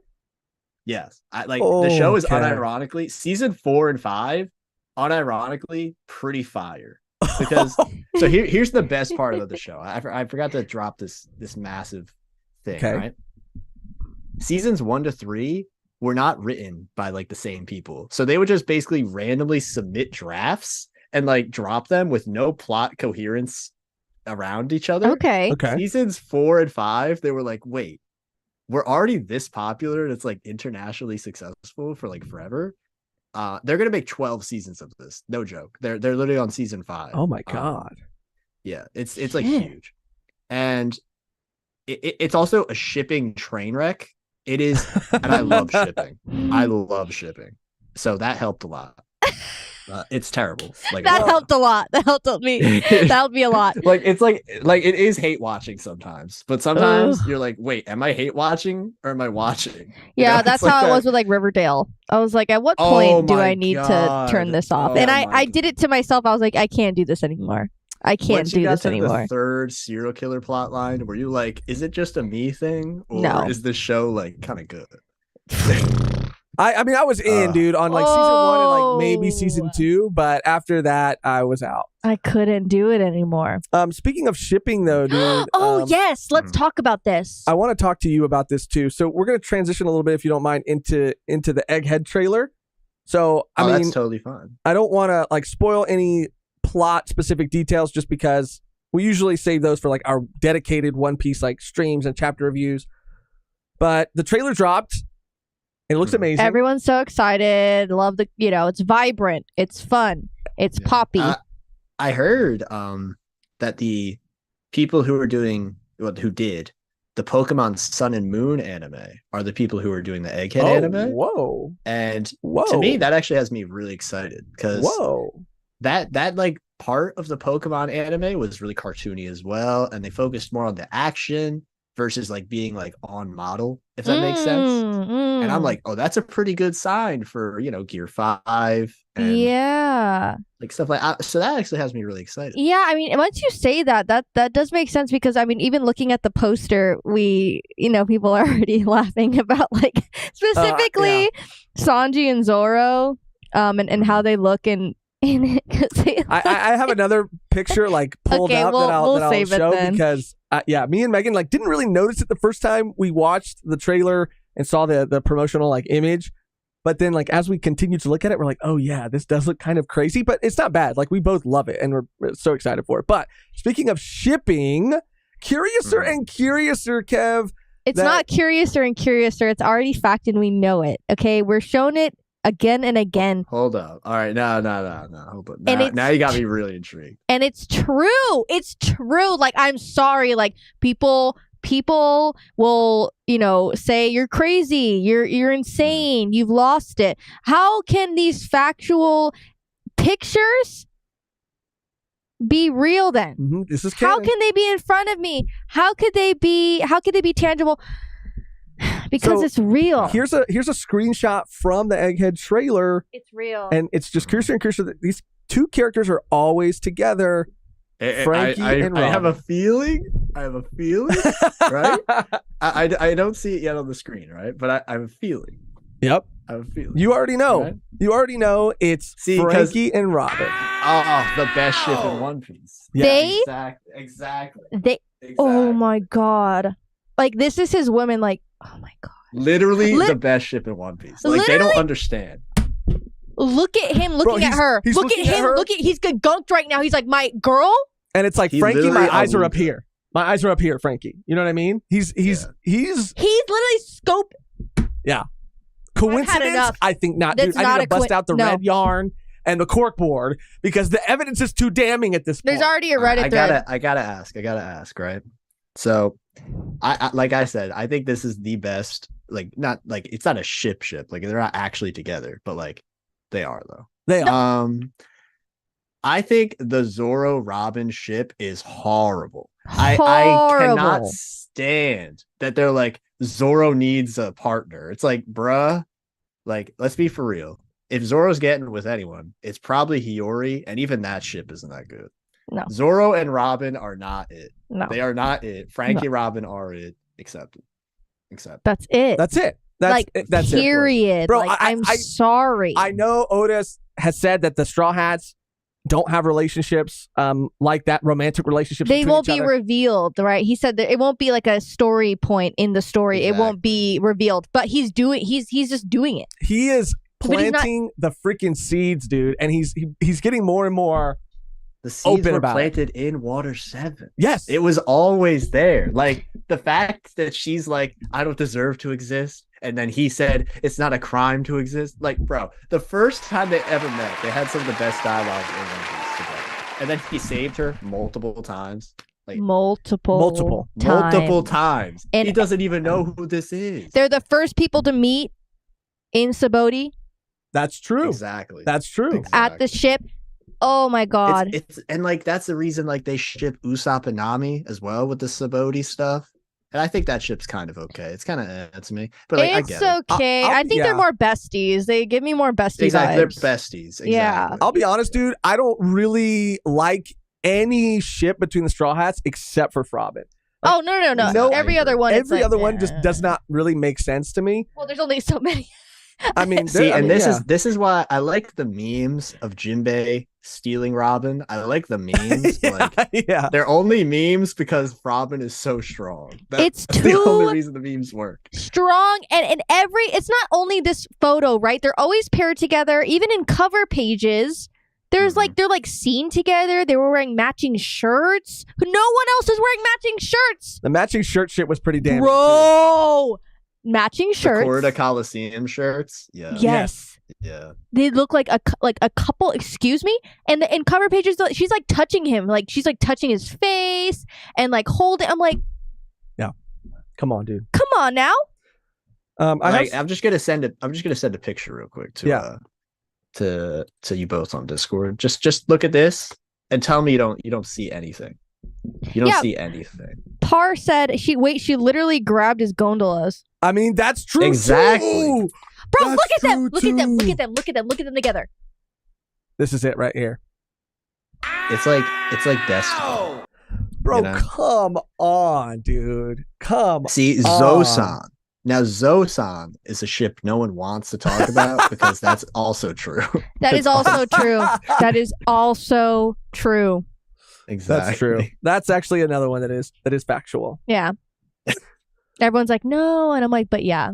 Come on, It's dude. so real. It's so real. Like, I'm gonna be honest. Like, as much as Oda says he doesn't like romance, doesn't like shipping, sometimes he just like completely just destroys like it's ridiculous. He does. Like Kuma and Ginny, how wholesome are they? How Yes. wholesome are they? Yes.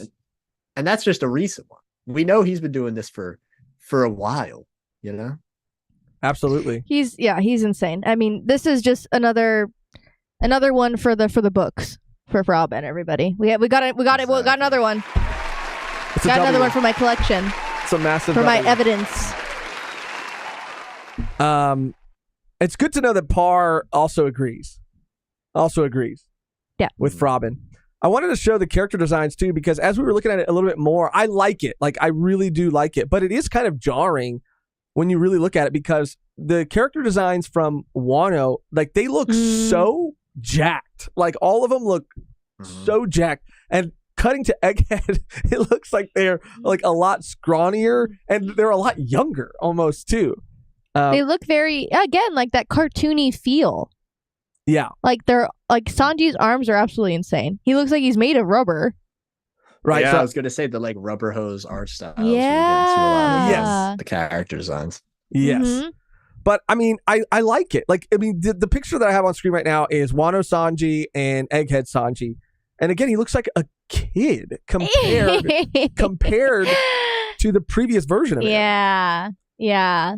They definitely look. It's definitely the design and the style for sure. I mean, I loved Wano, like how stylized it was. It was beautiful. And I'm so excited to get this vibe. Even like Jinbei. Look at Jinbei. Oh yeah, let me scroll over. Look at Jinbei. Yeah. Look at that guy. You're definitely on to something with him looking more like youthful, you know, because Wano was a very like, we could easily see like the thick line art was very intentionally done with, and that was one of the main reasons I loved it in the anime. You know? Yeah, it fit the, you know, and that's what I love about the anime too. It fits the animation, seems to fit whatever the island that they're on sort of like is. It's what? Oh, sorry, go ahead. Why did you gasp I'm like sorry. that? You scared me. Oh my god. But you know what I mean? Like, it just makes sense that they would look a lot more youthful and more rubbery, because Egghead is going to be like a pretty insane arc in terms of even like character designs. Like some of the other characters that you're going to meet in the anime are very cartoonish, and I think would look super goofy in like the Wano art style. This sort of like, I guess, complements the character designs of those other characters more. I definitely agree, and I can't wait to see characters specifically like Atlas is the one I can't wait to see the most, because they are probably my favorite Vegapunk of like the newer ones, but their design is so weird, and I just really like it. So I can't wait to see what they do with it. I love Atlas. Atlas is so cute, and yeah, definitely one of my favorite Vegapunks. And I mean, we've talked about Robin's outfit. It's absolutely insane. I've got an outfit for you. Serving. Bro, she's serving, but like Vegapunk. He's like, I'm gonna make outfits for everyone. She's serving, and Frankie is noticing. Oh, That's all he's noticing. He's noticing. Definitely. I just wanted to shout this out. Rival said, "I'm telling you, Mehgan, that new episode is in your evidence. They had a room together in Wano." Oh, you're fucking lying. Oh my god. You're fucking lying. You're fucking lying. You're fucking lying. You're fucking lying. I'm literally gonna cry right now. Stop. I need. Can you give me timestamps? I don't. Oh. Now just imagine they're just like, all right. So the Sunny has like the thing on the bottom, right? Yeah. One, 2, 3, 4. One of those is just a secret little man cave for the two of them. It'll be so wholesome. I think that Tekking actually did a video of a Frankie and Robin fan fiction, and that's Awesome. exactly what happened. They went to the bottom of the ship. Yeah. Yeah. It's canon. The one empty one. Yeah. Exactly. Yeah. Oh my god, I need to watch that episode. Okay. I'm sorry. I got way too excited. I wanted my to gosh. catch up on some super chats It's understandable. really quick. Let me just catch up on these really quick. So we have one from Blaze. Shout out Blaze. I think we have another one up Above Blaze? previously, I think. Conrad. Sorry, Conrad. Explain why I made the soup joke in my non-donut. Okay, we have to go back. Well, I saw it. I read it, and I made a mental note of it. Okay. So Conrad made the soup joke because I had mentioned before that I do enjoy watching dubs when I'm eating, and I was talking about soup. So it wasn't an old joke. So I see. I appreciate the explanation. Shout out Conrad. Spicy Kimchi gifted a podcast volume 1 podcast membership. Shout out Kimchi. Thank you, Kimchi, once again. And Blaze. Anyone interested in Science Saru, the animation studio that is going to be doing Dandadan, should check out Devilman Crybaby and Tatami Galaxy, even though that one's from before the studio was founded. Cool. I've seen Devilman Crybaby. I think it's beautiful. I really did enjoy it. I have not seen Tatami Galaxy, though. Not me either. And if you're recommending it, I'll check it out. Jonathan R. Wait. Sorry, Kev, have you seen it? No, I just have to bring up Par's message he just put in the chat. Okay, go ahead. What is it? Tekking is making a specific thing, apparently. That's quite crazy. Okay, I'm gonna go back. I need to know. He said Tekking is making hentai. Tekking is making hentai? He actually told us like exclusively behind the scenes like he's making an additional channel where he will be producing and writing. I'm just kidding. I'm joking. Okay, I'm joking. It was a fan fiction, and even he was so shocked because it wasn't even spicy between Frankie and Robin. They didn't even do anything. Wholesome. It was just so wholesome. And even in the video, he's like, I guess this is it. And I was disappointed too. I was like, damn it. He was like, I mean, I thought I was reading fan fiction, not canon right now. Megan's like, all right, YouTube, I know this might not be allowed, but like, I need it. Okay? But no, he read one. He read one with Luffy and Nami that was very explicit. So what? Where's the Frankie Robin one? I mean, it looks Frankie like and Robin are mature. They don't need to have this debauchery to know they love each Well, other. because they're gonna freaking break the ship. That's why. Oh my God. Okay. You know what it's starting to sound like to me? It's starting to sound like you need to write one. That's what it's starting to sound like. I am a writer, but I'm not into that type, you know? Like I said, my ick. You know, my ick is that. So I'm not, you know, I can make a fluff piece though. We love it. Okay. You'd make a fluff one, and then Mehgan will make I'll the handle erotic triple God. X version. They got to be like, what's it? No. I'm trying to think of a stupid pun. I can't. No. I don't know. I was gonna say 50 Shades of something, but I can't Ooh! Par said, Mehgan, you're so funny, dude. Par said, why did you read it as if I said it was a statement, LOL? Because he does, and I had to scroll up because he just said, Tekking is making hentai question mark, but you did not say it like that. You said, he is making it. He is. He is making it. 50 Shades of Water 7. Oh, that's good. Ooh. Why is that good though? I don't know. It's like The Shape of Water 7. Oh, have you guys ever seen that movie? Yes. The Shape of Water. Guillermo del Toro's my guy, and Mehgan has a crush on. Mehgan likes The Shape of Water, I guess. Yeah, she does. She loves The Shape of Water. It's got The Shape of Water 7 would definitely be a Jinbei Robin fan. Oh, that's true. That's yeah. true. That's true. Yeah. We're in a dilemma there. Well, maybe that could be like It could be second book or the second story. Love it in could be your polycule. Yeah. Right. Love in your 30s. That's not bad. We can work on it. We can work on it. This is our secret projret, guys. The It members is. only stream. Oh. I mean, I'm down. I'm down. Crazy. Let me just shout out a couple more donos. We got one from Jonathan R. Shout out Jonathan R. Wild theory, but hear me out. Frankie, Robin, and Jinbei poly couple. We just said that. Oda is a trailblazer on social norms that people don't usually see. I mean, we were already saying that before we even saw this comment. So great minds think alike. Yeah. We need to get on it. We need For to get sure. on it. Or they have like a because Frankie did kiss somebody else, and I'll never forget that. He did kiss somebody else, and it does disturb me. Nah. I forgot who it was. I forgot who was it. He kissed God, who was it? It was someone who was fighting with the baby. Oh, Queen. No. Queen, but not Queen. The girls was named Queen. Yes. But not the Queen. Yes. Yeah. Yes. I need to see an image. You don't remember that? Vaguely. It was in Dressrosa. Yes. Before Cinema Pink. Yes. And I was like, oh, how dare you? Yeah, that was some bad behavior. Robin was bleeding to death. She was. And my man is kissing another woman. Literally kissing another woman. And it's like, and I then, don't know. And then they recovered with the t-shirts. You know, it all comes back in the end. But she was just, I feel like, Frankie was just playing a game, dude. Like he was just, you know what I mean? He was Damn. He was sobbing. He was crying. He was like, I'm so sorry. Yeah, dude. It hurt him to do that. It really hurt him to do that. Mm-hmm. Like if he was more hard boiled, he wouldn't do it. Mm-mm. He wouldn't have. Never. No. We have Spicy Kimchi with a dono as well. Shout out Spicy Kimchi. Please shout out the second figure contest going on at the moment, giving away some VA signed figures as prizes. That's fucking lit. Deadline is December 9th. 10 more days. Hashtag Robin. We loved the last one. Bro, that was one of my favorite community events that we put together. Yeah. So if you're not a member of the Discord community, join the Discord in the link. There's a link to the Discord in the description below.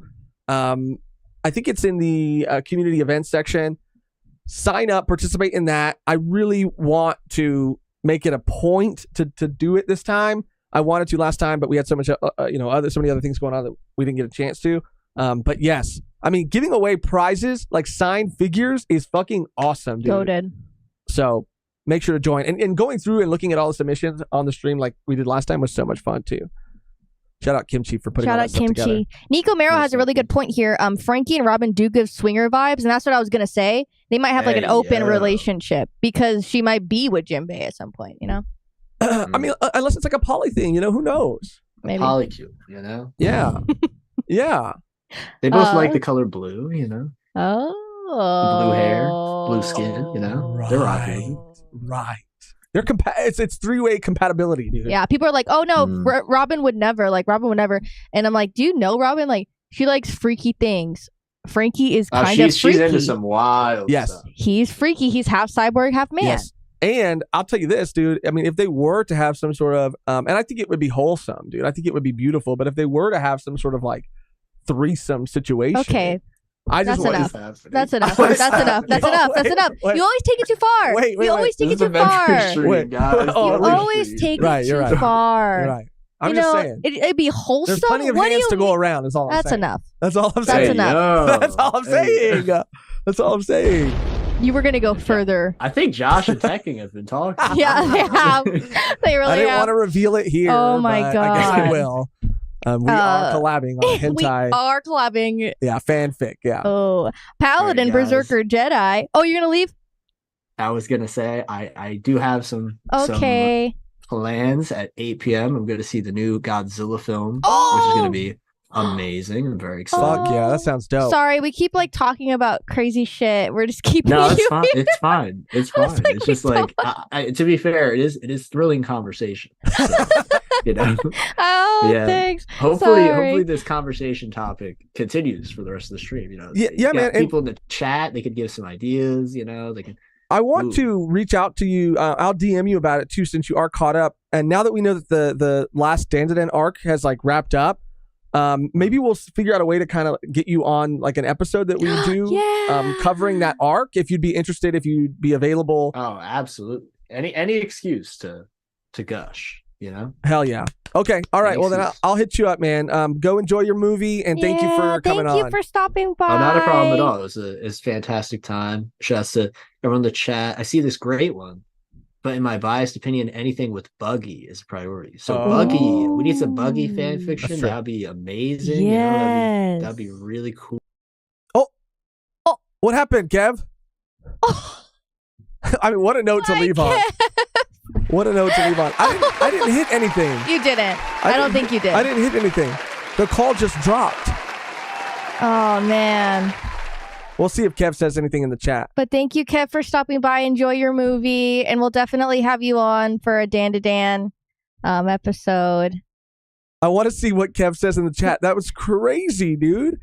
If that was a mistake, feel free to come back on and finish saying your goodbyes. They Lelouched me. No, it wasn't us. I swear to God. If you want to come back on and say your goodbyes, please, please. He said, nah, I left on the buggy note. I mean, what a beautiful note to leave on. But thank you for real, Kev, for coming on. We're definitely going to hit you up about something Dandadan related. And I apologize. I don't know why it cut out like that. They Lelouched. I don't think that was on our end. I mean, it definitely wasn't on purpose, so I do apologize for that. But round of applause for Kev. Woo! Kev's an amazing creator. Check out his content. Like I said, he covers... I will spam the link. One Piece, JoJo, not just anime stuff like we said, Fiona and Cake, all kinds of stuff. He's a super awesome creator, super good guy. Shout out Kev. We love him. And future Dandadan collab. Yeah.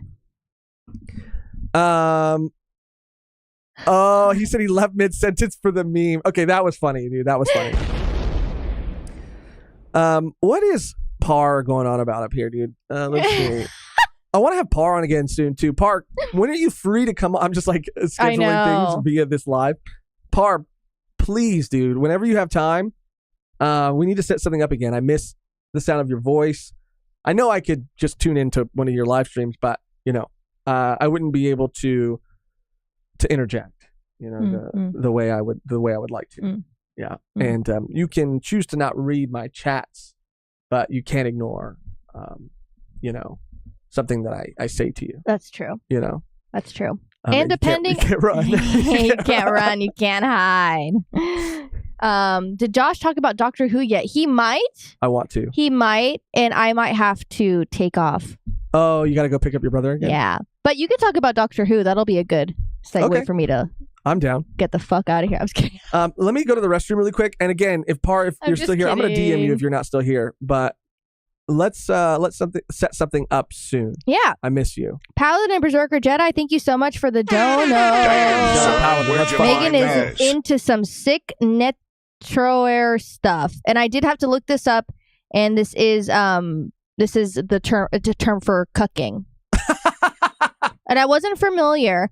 And when you look this up, do not go to images. Just look at the Can I see definition. the images real quick? Just like off screen? Can I see it? Oh, damn. What the fuck? Is that what you're into? No. Are you sure? Yes. I was talking about the whole Frankie thing. Oh my God. Anyways. Par said, yeah, I'm coming back. I'll be back in sometime soon for sure. Okay, I'm going to DM you too, dude. We'll set something up, dude. Grant said, Dandadan restored my will to live. That's me too. Oh, I got it. Bro, lost for real. That's Grant, dude. That is, a lot of people might not know, but that sound is actually Grant. He's the one saying that. Oh. And so I love Grant, dude. It restored my will to live. It is. Too. Let me go to the restroom really quick, and then if you need to get out of here, you can go ahead, yeah. Let me just do this for you. I'll hold it down. I think someone else earlier said that I'm sporting the Tweety Bird fit, and I do like that. I also think it's a Big Bird vibe as well, and it's also kind of like a Thneed type of situation. I got it for sale. It's cozy. It keeps me warm. Doctor Who chat. I did watch the new first episode of the new series, the new Doctor Who episode with David Tennant. I haven't watched all of it, but David is my favorite Doctor. I'm sure a lot of other people agree. Grant said, bro, I didn't even know that was me. Oh yeah, he's had you on the soundboard for a year. Maybe even more. No, a year. Probably this year. Sometime this year. We've been using it. My faith was shaken. Now it's bacon. Blaze said Meg is the biggest bird. I really am. I'm kind of like Sweet D in that way. I'm like Sweet D. Sweet D. God damn it, you stupid bird! That's me.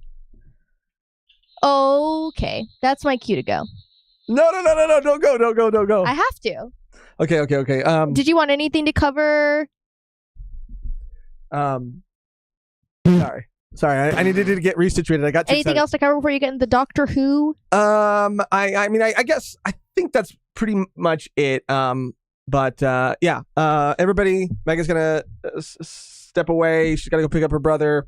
So I just want to, I wanted to give you a proper send off, a round of applause.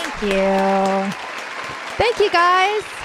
I had a really good time with you guys today. It was a lot of fun. I love talking about Frobin. I love talking about fan fiction, potential fan fiction ideas. If you have any ideas, feel free to DM me. I'm open to discussing And exploring what could be done.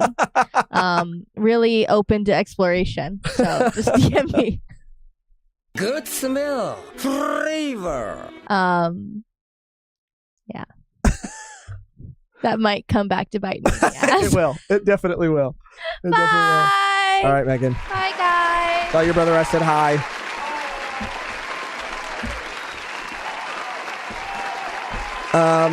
I know we got to get.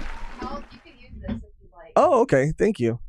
We got to get an outro for when Megan has to leave early. Her brother is in his final year of high school, so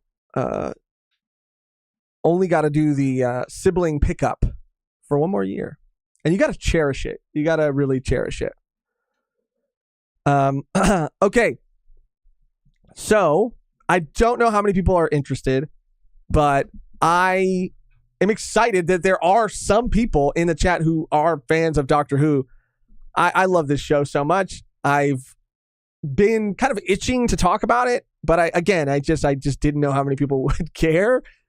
And I want to say too that if you're not caught up on Doctor Who, this is a great time to jump in. It's a fantastic time to join the community because it is almost like a return to form for the series.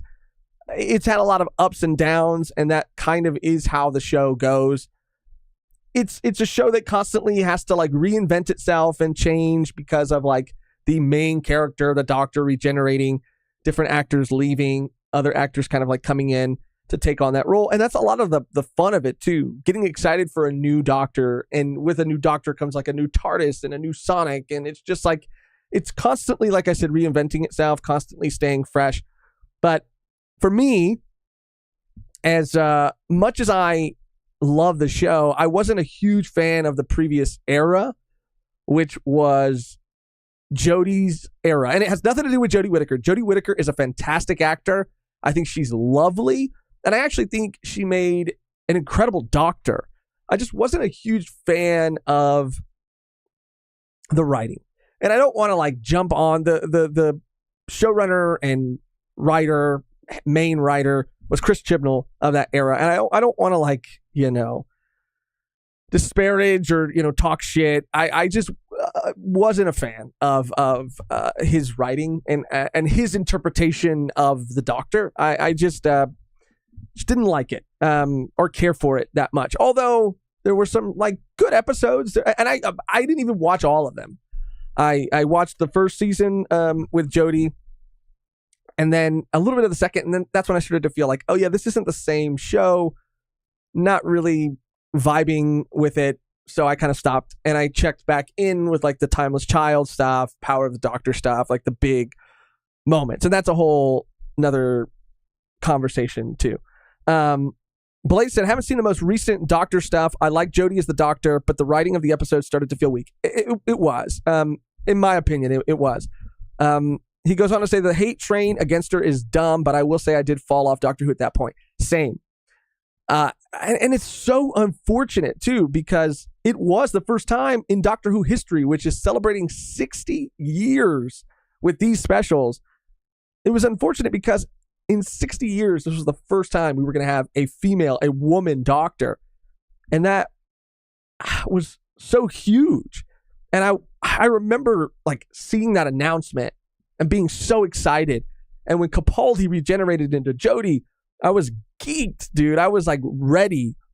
I even, I bought Jodie's Sonic too. I mean, I buy every Sonic, but I was there, dude. And Jodie was fantastic. The companions, I wasn't a huge fan of the companions. Their whole story kind of like, I don't know, fell off. It fell off for me.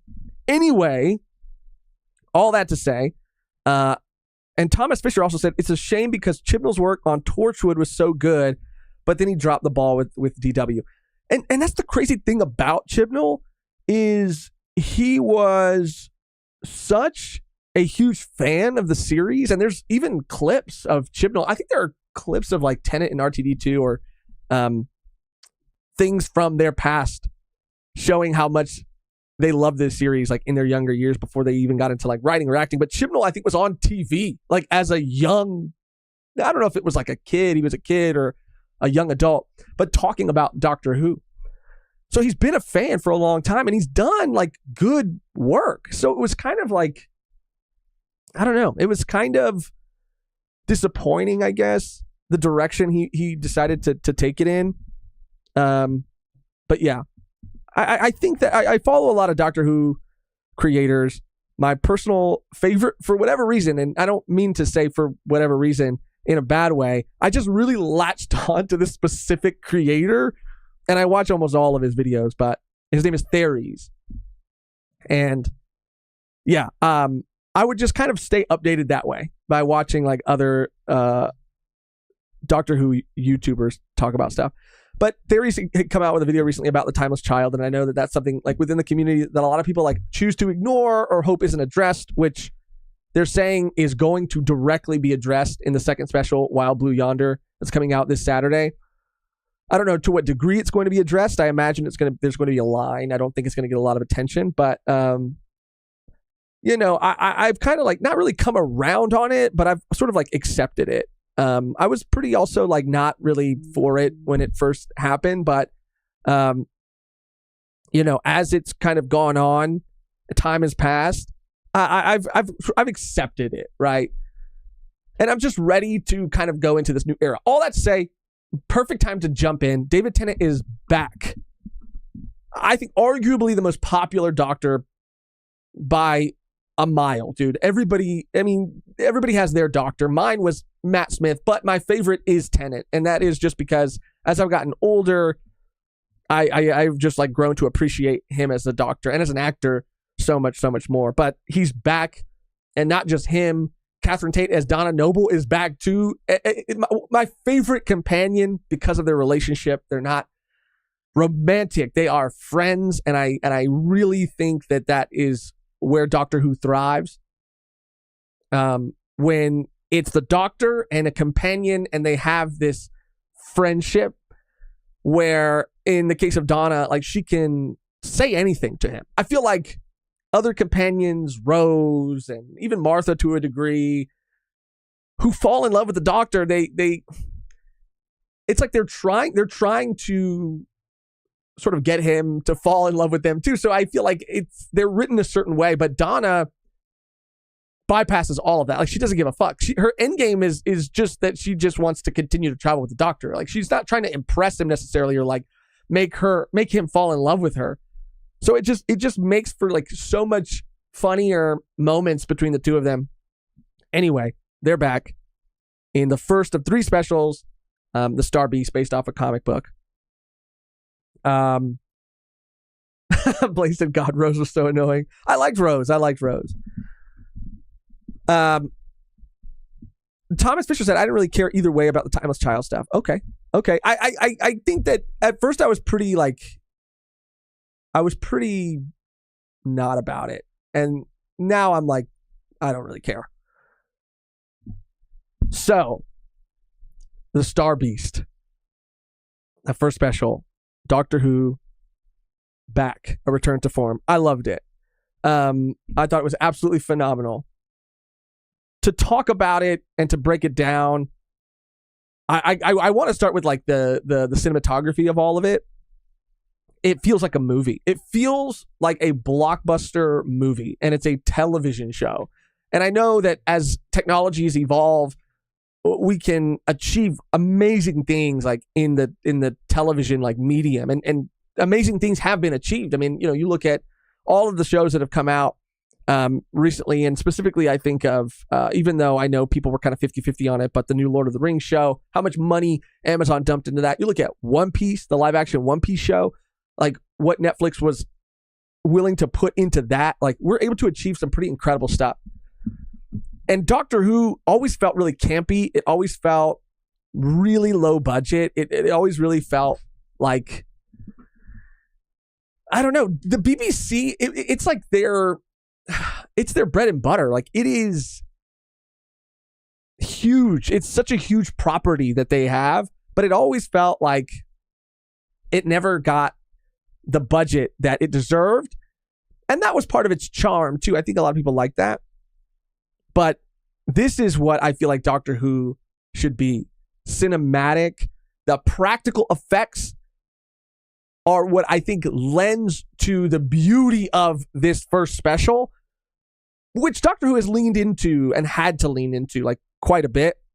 But I mean, it all looks amazing. And the blending with like the Meep character from this first special of that puppet and the CG, the visual effects, it's a beautiful marriage that like as it like came on screen, some shots of the Meep, I could not believe how good it was. I was shocked at how like seamless the blending of the two was and how just good it looked. Visually, it was stunning, dude. Stunning. The story itself, like I thought was super solid. And Russell T Davies has expressed this before, but that the first special was going to be like a family-friendly celebration. The second, darker, scarier even. And the third, epic, I think is kind of how he described it. And the first episode, the first special, did feel very family-friendly. It felt like, you know, it could be for anybody, really. I mean, it felt like it was, it was what he said it was going to be, family-friendly. I do like when Doctor Who dabbles in that darker, mysterious, like Midnight is one of my favorite episodes. It's just very psychological, mysterious. You don't really know what's going on, and you never really do know what's going on. So those are the episodes that I kind of gravitate to more. However, I mean, I really did enjoy this special. I thought the introduction of like Rose's Donna's daughter, Rose, I thought she was great. Her husband coming back too, he was great. We got to see more of his character. And Donna didn't miss a beat, or Tennant didn't miss a beat. They've talked about him being different as the 14th Doctor versus the 10th Doctor, but I think that, they've said this in interviews too, like you don't ask David Tennant to come back to not do what David Tennant does best. So he does feel very much like the 10th Doctor, and it's only, not even through necessarily for me, like there might have been like one or two moments where he did feel slightly different, but more so it's just through dialogue. It's not really through like the performance, although David Tennant has like grown so much more as a performer. I love that though. Like I wanted that. I hoped for that. Gene26 said the one with the clockwork Victorian robots was incredible. That was also The Girl in the Fireplace was the name of that episode. Fantastic. One of my favorites. I think when I was showing Mehgan some episodes, I really obviously wanted her to fall in love with it like I did. So of course, you got Blink. I mean, of course. I did show her Midnight. I think Midnight might have been one of the first ones, and maybe that wasn't like the best move, but it's one of my favorite episodes, if not my favorite. I showed her Water of Mars, The Girl in the Fireplace. I did show her that one. The bangers. But Tennant didn't skip a beat. Donna didn't skip a beat. The new characters were great. Even Sylvia the mom returning was great. A couple things that I've seen a lot of people talk about though are, and we'll get to the stuff with the writing at the end. There's of course some lines at the very end that certain corners of the internet aren't really happy about. I've like dived pretty deep into this, and I've sort of gravitated towards voices who I feel like are willing to have conversations and not just be like super hateful. And I've actually heard a lot of interesting points from people in certain communities. And I really respect their opinion, and it's sort of like opened me up to, I guess, like a different sort of understanding. I loved it when I first saw it, but even certain people within like the LGBTQ plus community have expressed like not loving the execution, thinking that a lot of the things were done incredibly well, but there were certain things that felt a little off. And I totally see that. And that's what I guess I mean that we'll talk about later. But I want to show this one more time and talk about the fucking sonic screwdriver first.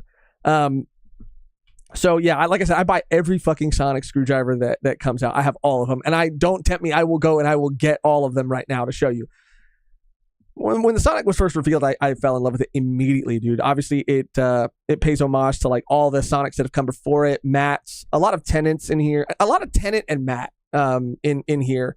Not really much Capaldi or Zero Jody, but I loved it immediately. Loved it. Had to cop it. And the screwdriver has some new abilities in this special that I actually love. The Sonic screwdriver it's like mysterious, right? Like, what does it really actually do?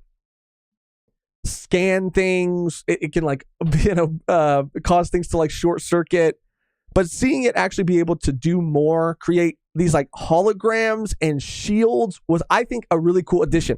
I understand that a lot of people don't love it because they feel like it's already something that is kind of like super convenient, like for the show. But and I get that, right? Like it's a scapegoat. It gets you out of anything. But I think that in like creating the shield, which is a new feature that it has, it still is kind of nerfed. It doesn't feel too overpowered because it's not something that he can just kind of hit a button and zap into existence. It is something that takes a lot of time to sort of draw out and then almost like reinforce and then fucking slide, like by hand, slide out. So it's not something that would work in every situation. And I also like that for a TV show, having these like holograms and maps, because how I imagine it is the screwdriver and what the Doctor is seeing in those holograms is kind of maybe what he's kind of always seen, I guess, because Matt would do this a lot. Tennant would do it too, but I think Matt would do it a lot, where he would wave the sonic screwdriver and he would flick it up and he would just kind of like look into it. And having these props, you want to do the things that they do in the show. So I would do it and I would look at it and be like, what the fuck is he looking at? I mean, is it lights? Like, what is it? So my own headcanon is that we, the audience, are getting to see, I don't know, maybe what the Doctor has always kind of been able to see when he like scans things or does things. So I like that a lot. But I'm curious to know how everybody else feels about some of the other features that have been added to the Sonic. Paladin Berserker Jedi said, show her the Impossible Planet. I don't know if I showed her that one, but if I didn't, then I definitely will. Because yes, the Impossible Planet is great. Thomas Fisher said, some of the LGBT stuff was done in pretty ham-fisted way, to be honest. Not that I have a problem with it in concept. And look, I don't think that that's like necessarily like bad to say. I mean, because some of it came across, some of it was done perfectly. And some of it, like, under, I guess, a microscope, like, feels like it doesn't necessarily, like, even ham-fisted is one thing, but it doesn't, like, really make sense. For the story that it felt like Russell T Davies was trying to tell. And there's another trans creator, Doctor Who creator, that I follow and I watch. I think trans non-binary creator, and she's amazing.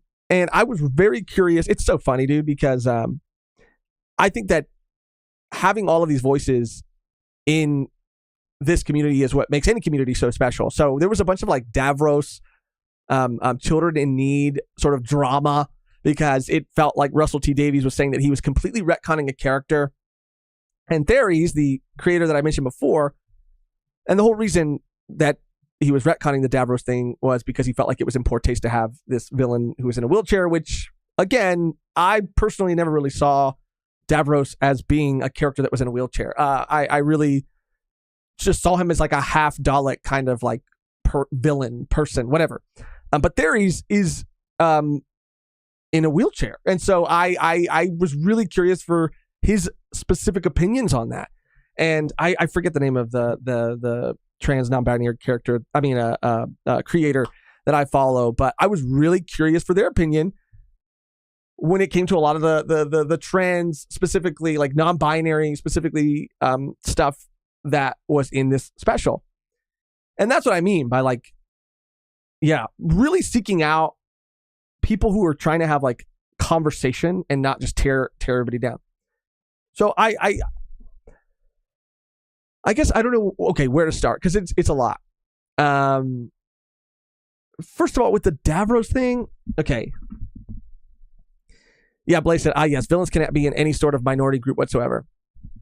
Because that is, and then Thomas Fisher saying, personally, I don't see the problem with Davros. Like, I guess if he wants to do that, whatever, it's all right. I was so conflicted about the Davros thing.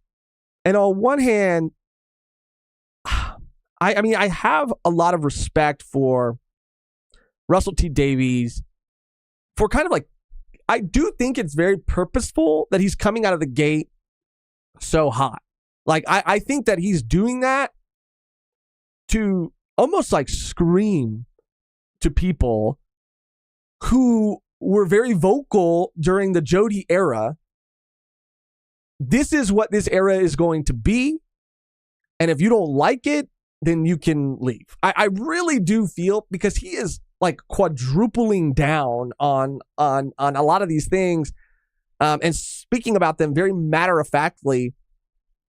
And I think it's a way, like I said, for him to kind of just tell people and show people like what this new era is all about out of the gate, right?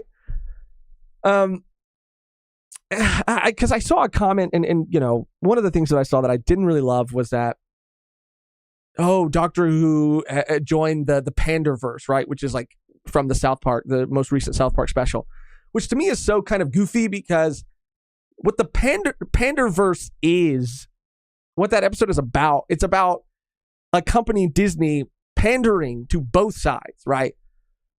Trying to squeeze money out of everybody, pandering to whoever they have to pander to, and flip-flopping to try to rake in as much cash as they possibly can.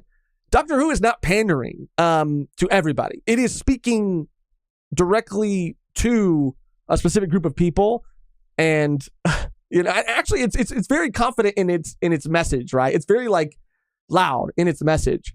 So on one hand, I guess I do respect that.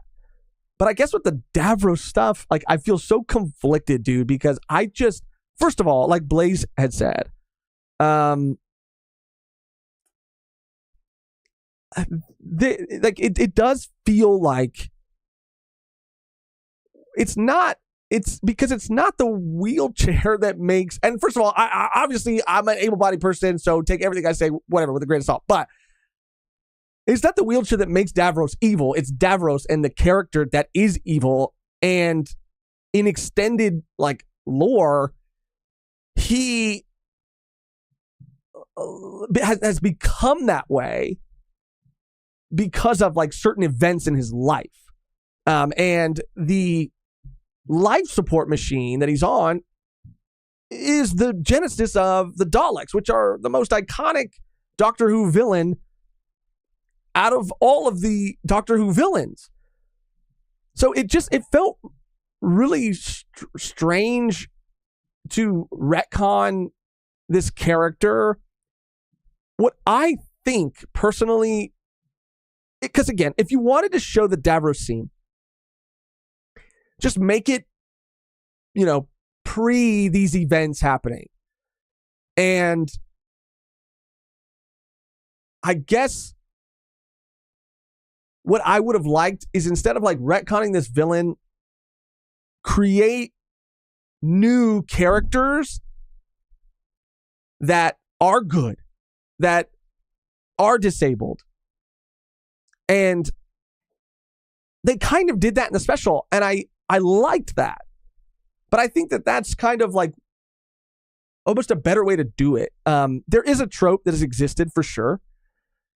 And again, as someone who is like not, hasn't had that life experience, right? That someone who grew up disabled would have, like, I'm not as aware of these tropes. And so that content creator theories who I was talking about before, this is something that they were aware of. And obviously, because they had to grow up, with it. So they told stories of like people, telling them that they were gross or that they were scary because of the tropes. And so I get it. I do. And especially the children of need is not the fucking time to feature that character, right? But at the same time, why feature Davros at all? That was the other argument that I saw. Like, why not just avoid it completely and just do another, like have it feature another villain? Yeah, I was so conflicted about it because I don't necessarily love the idea of retconning this character when it didn't really feel like, and again, I'm speaking from my own experience, like it didn't really feel like anybody really like connected those dots. It really, and I've seen in a lot of comments, like everybody else was also kind of like, I never really thought that. I never really like associated this person with this thing. So it's just interesting. But yeah. The other thing I was going to say, and let me just read some of the chat too. Thomas Fisher, personally, I don't see the problem with Davros. Oh yeah. I read that one. Thomas Fisher, I think it's more that deformed disabled people are often stereotyped as villains, so he didn't want to play into that, I guess. Yes. That is exactly why. And I at first I was comparing it, because I was talking to Mehgan about it a lot. And at first I was kind of comparing it to Darth Vader, who also suffered, a pretty horrible fate and now relies on this like breathing apparatus. And he is a villain and a menacing character. And, what if when they decide to reboot Star Wars from all the way back when Luke was young, what if when they do that, Darth Vader is depicted differently? How would that make the fans of the series feel? I don't know. I just sometimes like making these sort of associations kind of helps me better understand, I guess, the logic behind some of the choices that are made. But yeah, I'm interested to see, what everybody else is kind of feeling on that. But with give me 1 second, and then I'll get into the other stuff. And again, I don't want it to seem like I'm not like super lit on this shit. I really am.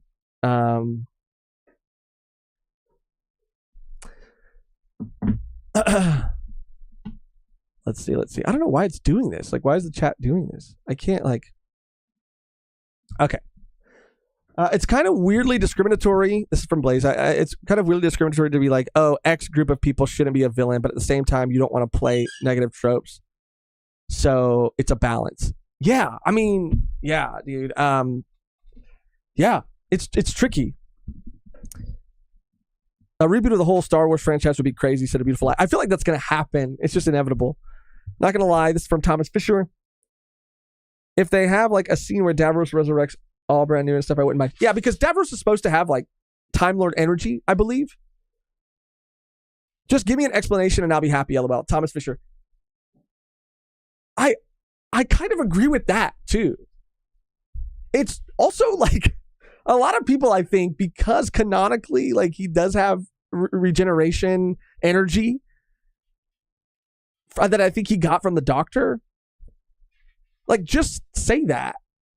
But yeah, just my thoughts. But I do agree. with that, Thomas. Like, if you want to change it, I understand, and I am pro change, but I mean, it is a story that I hope would kind of like make sense, you know?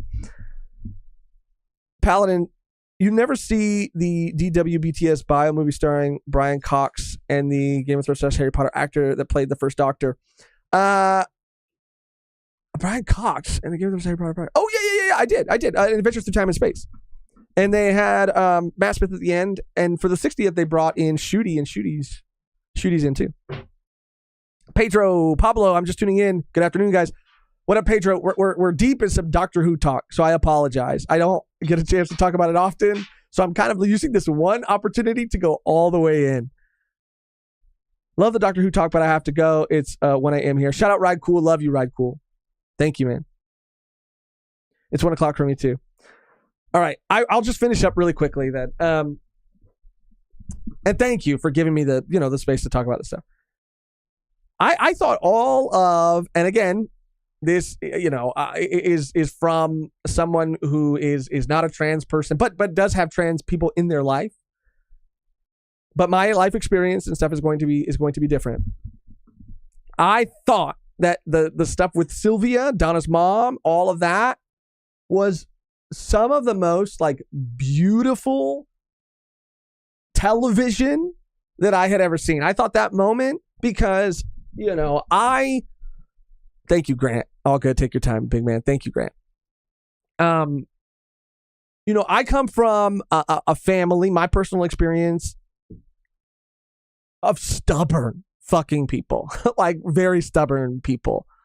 And that's why I think I get so passionate about a lot of the things that I get passionate about, because a lot of those comments, like hateful comments that you see online, I feel like those are things that I have heard people in my family say.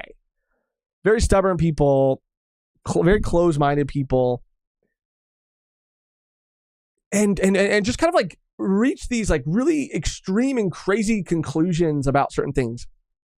But why I like that scene so much is because that is, in my experience with trans people in my own life, that is a very like true experience, a very real experience. Like me being the Sylvia in that situation, being human and making a mistake,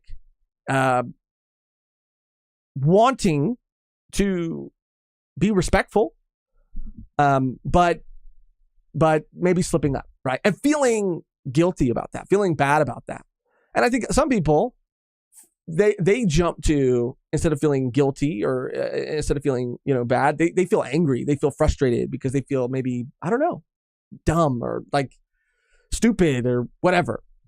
But I just thought the moment with Sylvia was so beautiful because she is a great example for someone who, this doesn't come like super, like maybe not naturally is the right word, but like not second nature to them. But they are doing their best and they care and they want to do the best. I loved that. That was like fucking incredible. Incredible. Chef's kiss. Tested, exceptionally rare to have a family unit that's inclusive, sensitive, understanding, and supportive. Yeah, dude, for real. Blaze, trans people and gay people are pretty normal, for real. I think the fear just comes from not having any exposure. And truly, Blaze, I think that's a big part of it too. Some people just aren't really exposed to that. They close themselves off to that. People exist in their own bubbles. But okay, so let's break each one moment down. There's a moment where the doctor is talking to the Meep, and Rose, who's a trans character, sort of corrects the doctor for assuming the Meep's pronouns. It's not that concept that, doesn't work. Of course it's not. it was just that like the character who you're talking to, and in the moment, like David Tennant like crushed it. The performance was great, and I think like it was like performed really well. And I think in the hands of other actors or another creative team, like it might have felt a little like less organic, but you know, it was okay. I just, from a character standpoint, from a character point of view, this is a Time Lord who is an alien who it is confirmed in this special and said and stated that the Doctor is essentially gender fluid and non-binary, which we've kind of already all assumed, right? It just hasn't been given like that title, right? Whatever. But like he's been to so many planets. He's seen so many civilizations. He's seen so many societies and so many things that it just felt a little odd that she was correcting that specific character. If that makes sense. Because if anybody, and maybe it was like a slip up, like, oh yeah, I do usually not assume these things, but it kind of slipped my mind. I'm fresh off this new regeneration. My mind's still not all, you know, together. But I guess that's why it kind of felt like strange. Yeah, because he's existed for so long and he's been able to travel to futures where we would assume that society has progressed even farther than it has in our current time. So the Doctor has seen, I would assume, where all of these conversations and all how they grow and evolve over time. So that was just kind of weird to me. The Doc be old is thousands of years old, said Paladin, by the way. Sorry about the essay. Let me see what the essay says. I was in two minds about the special. Of course, we absolutely need positive representation, but the writing for it left me so forced. Sorry, there's a camera in the way, so hold on. Let me drag this window so I can read it a little bit better. But the writing for it to me felt so forced. But then I sat back and thought about the fact that people have had to suffer 60 years of obnoxiously straight dudes dominating screen time for 100 years of film media. So really, I came to the conclusion that showing off in somewhat egregious manner other people from different ways of living isn't really that bad in the scheme of things and will only help teach future generations. As Doctor Who is a kid's show, after all, to love the people around them and themselves. I think that's beautifully said. Beautifully said. Blaze following up, I think part of the massive appeal of JoJo to the LGBTQ community is because in JoJo, it's not, oh, wow, look, you're so amazing and special. It's just very queer-coded people being the literal norm. Definitely. I mean, and what Araki does, too, with characters like Dragona and these and we said it when we were having our conversation about manga artists, just these powerful characters, these cool as hell characters that are very feminine, like I think is so important and so dope. I also get that point too, Blaze, that the way Araki seems to go about it is just by it already being the norm, not having to go out of its way to tell you it's the norm. It does that by just like being the norm. I guess I said that so many times. And showing them both as heroes and villains, Blaze goes on to say. And Lodero, I don't know if I'm saying that right. Sorry about the essay. Do not feel bad about that. That's what's great about this. I mean, I feel like it's just a few of us here. So having that was like really, really good to bounce off of. I mean, everybody who's here right now, shout out. I love you guys. Thomas Fisher, really the only part I genuinely disliked was Donna and Rose just letting go of the meta crisis. It felt way too easy for something that was so devastating in Journey's End. Yeah. That is the other thing. So it was that moment, and then the non-binary line, right? Binary, and then cutting to Rose saying non-binary. And even that I thought was kind of like risky because the way that it almost comes across in the episode is that Rose is non-binary, a trans non-binary person because of the meta crisis, like, which I even thought like is Russell T Davies going to get in hot water for that? Like, it almost felt like it wasn't necessarily Rose's choice. It was just that like the meta crisis was in her, and so it made her feel this way. I don't know if that's like the conclusion of like the proper conclusion of that story, but that's just kind of like a thought that kind of went through my mind initially upon like watching it for the first time. But I thought all that was cool, dude. Like it's splitting off, and I'm getting to what Thomas Fisher said because I do agree, right? Initially, I'm like, yo, this is fucking awesome. It's splitting apart because Donna had a daughter. Yes, let's go. And even like what it was all sort of saying thematically, it was chef's kiss, dude. Then you get to the end, and it's this huge, what are we going to do about it? And Rose delivers the line, we're going to do something that a male-presenting Time Lord would never think to do, and that is to just let it go. So I know, or I feel like, what Russell T Davies was going for was, historically, men have a toxic relationship with power. And historically, men have difficulties like giving power away. However, the Doctor, in the same special, has been like explicitly stated, first of all, he is an alien that is gender fluid, non-binary, like, and was just a woman. Was just like the last iteration of the Doctor was literally just a woman. And other people have said too, which I do kind of disagree respectfully with this point, but other people have said like, you know, the line is that a male presenting Time Lord wouldn't understand, I'm going to do something that they would never do, which is just let it go, implying that like it would take a, I assume, woman or a female presenting person to understand that.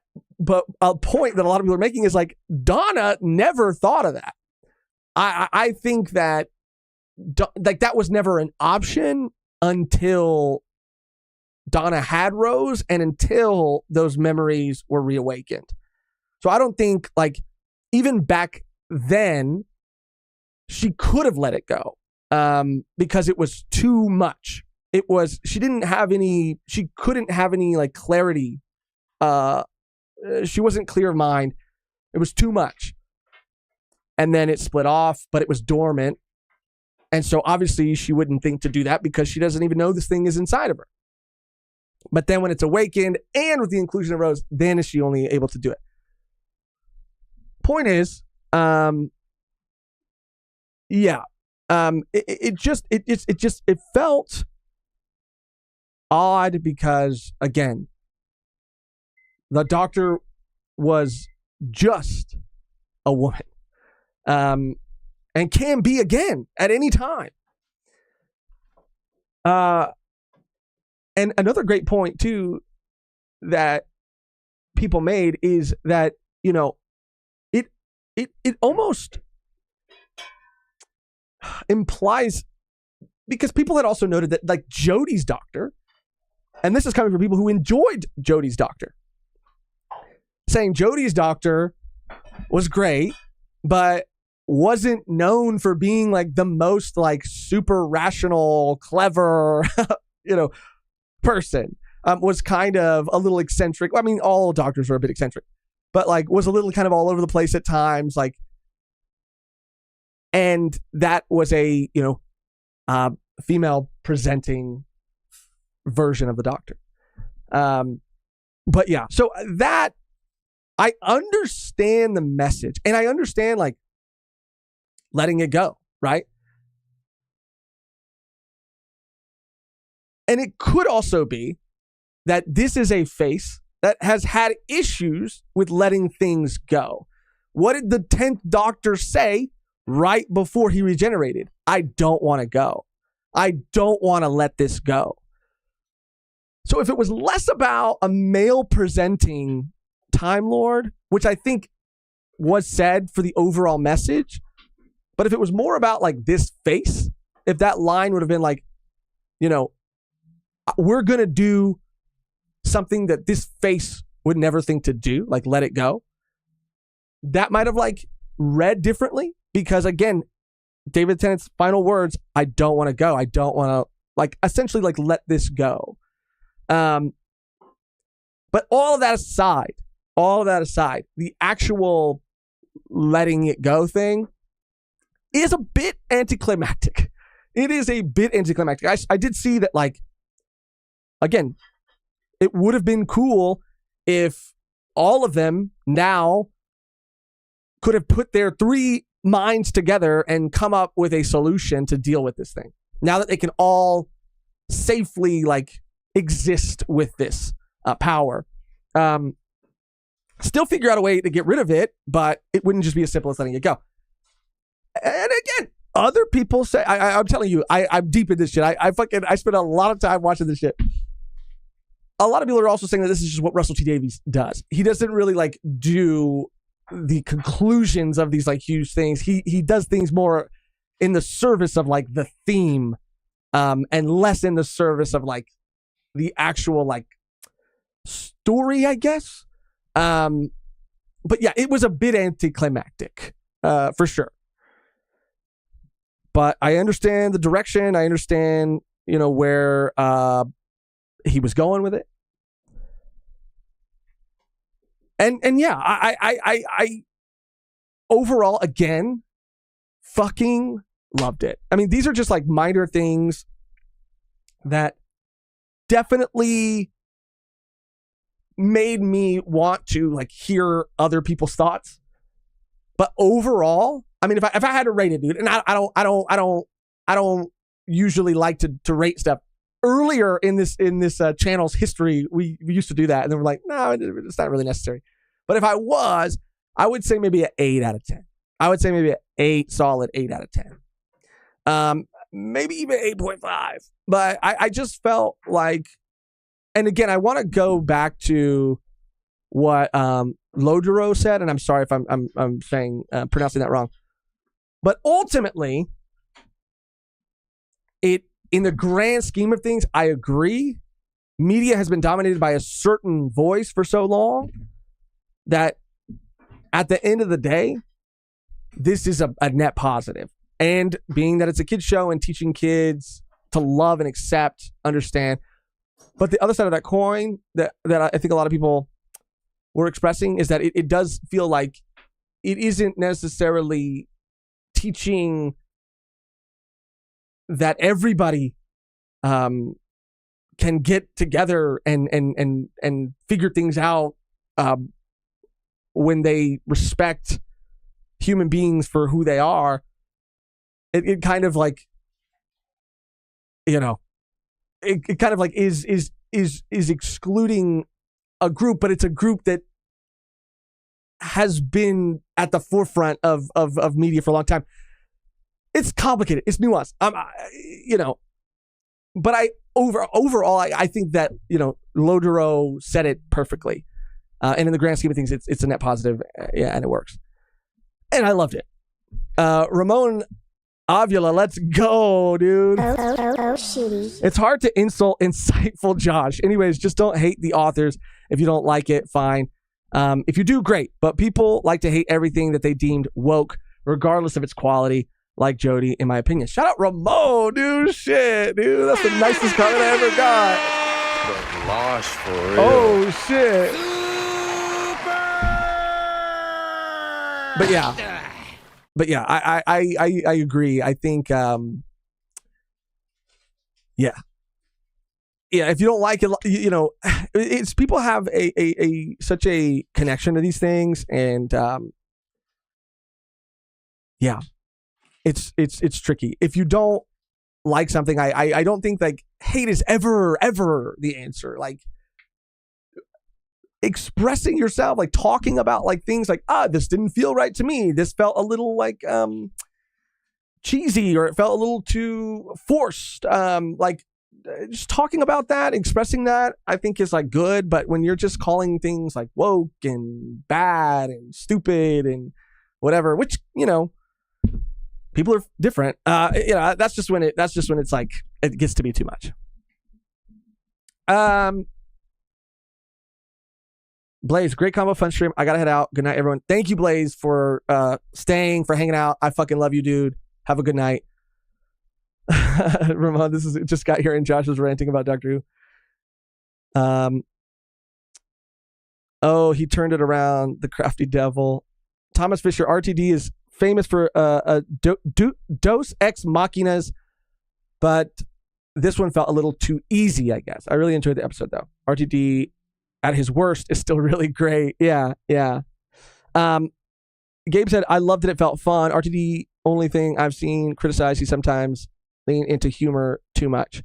And then Moonbear saying, can I watch Doctor Who special even though I don't know anything? So it's tricky, right? I think they're kind of pitching it like you can, and maybe you can. The Doctor Who channel, the Doctor Who YouTube channel, they released a video kind of like giving you the basics. And it's like I think maybe like a 5-minute video. And they do a really good job of giving you the essentials, like what you really need to know before you jump in. And there's even like a recap at the beginning of the special. It's like included within the special, which kind of was a little bit goofy too. Not really in concept necessarily, but in execution. The framing of David Tennant being like fucking full body was kind of funny, dude. Like even if he was just like cut off at the waist and explaining, the framing of it was really bizarre. But there's a recap and you watch that video and I think you'll be mostly fine. And I would also add that if you do take that leap, because I think it's worth it, right? Because what you're going to like open the door to is such an incredible series with an incredible message and an incredible world. And you're going to meet the Doctor and he's fucking awesome. They're fucking awesome. But the other thing I'll say is that if you watch the Star Beast, because like Gabe was saying, it is kind of like fun for everyone, family fun. And that's what Doctor Who is sometimes. But the beautiful thing about Doctor Who is it can be everything. It can be family friendly. It can be dark. It can be psychological. It can be devastating. Super high concept, super goofy. It can kind of be everything. So if you do watch the Star Beast and you're like, I don't really get the hype. I don't really like it. I don't really feel like it's for me. I would really suggest watching Wild Blue Yonder. I would actually suggest watching all 3 specials and then making your decision, which I know is a lot to ask, but that way you can at least see all the different things that Doctor Who can be. And I think maybe that is what Russell is kind of doing with these specials to bring in those new audiences. Like, here are all the things that Doctor Who can be. If you like any of these things, then there's a good chance you'll like the series coming after.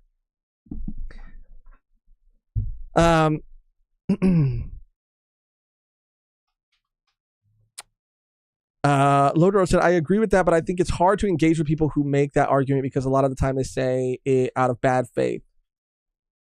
It's not including everyone point. I think that, yeah, I mean, some people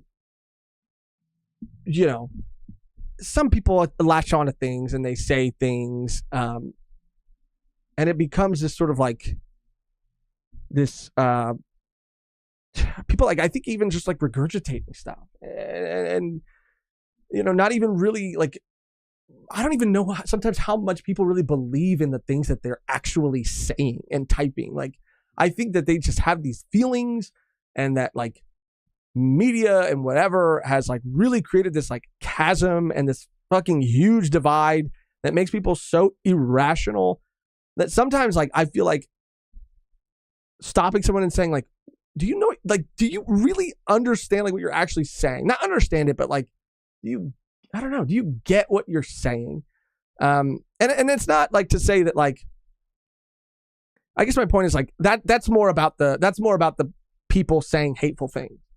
But to your point of like other people trying to talk about not including everyone, yeah, there's always going to be groups of people who take things from like either side of the argument and spin it to meet their own agenda, to meet their own end.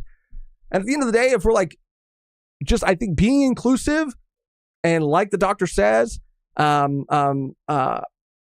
hate is foolish and love is wise. Like if we're always kind of like following that message, including everyone, being respectful and just have like a love for humanity and all the different things that humanity can be, I mean, then I think we'll be fine. But if we're going to continue to be hateful, we're in for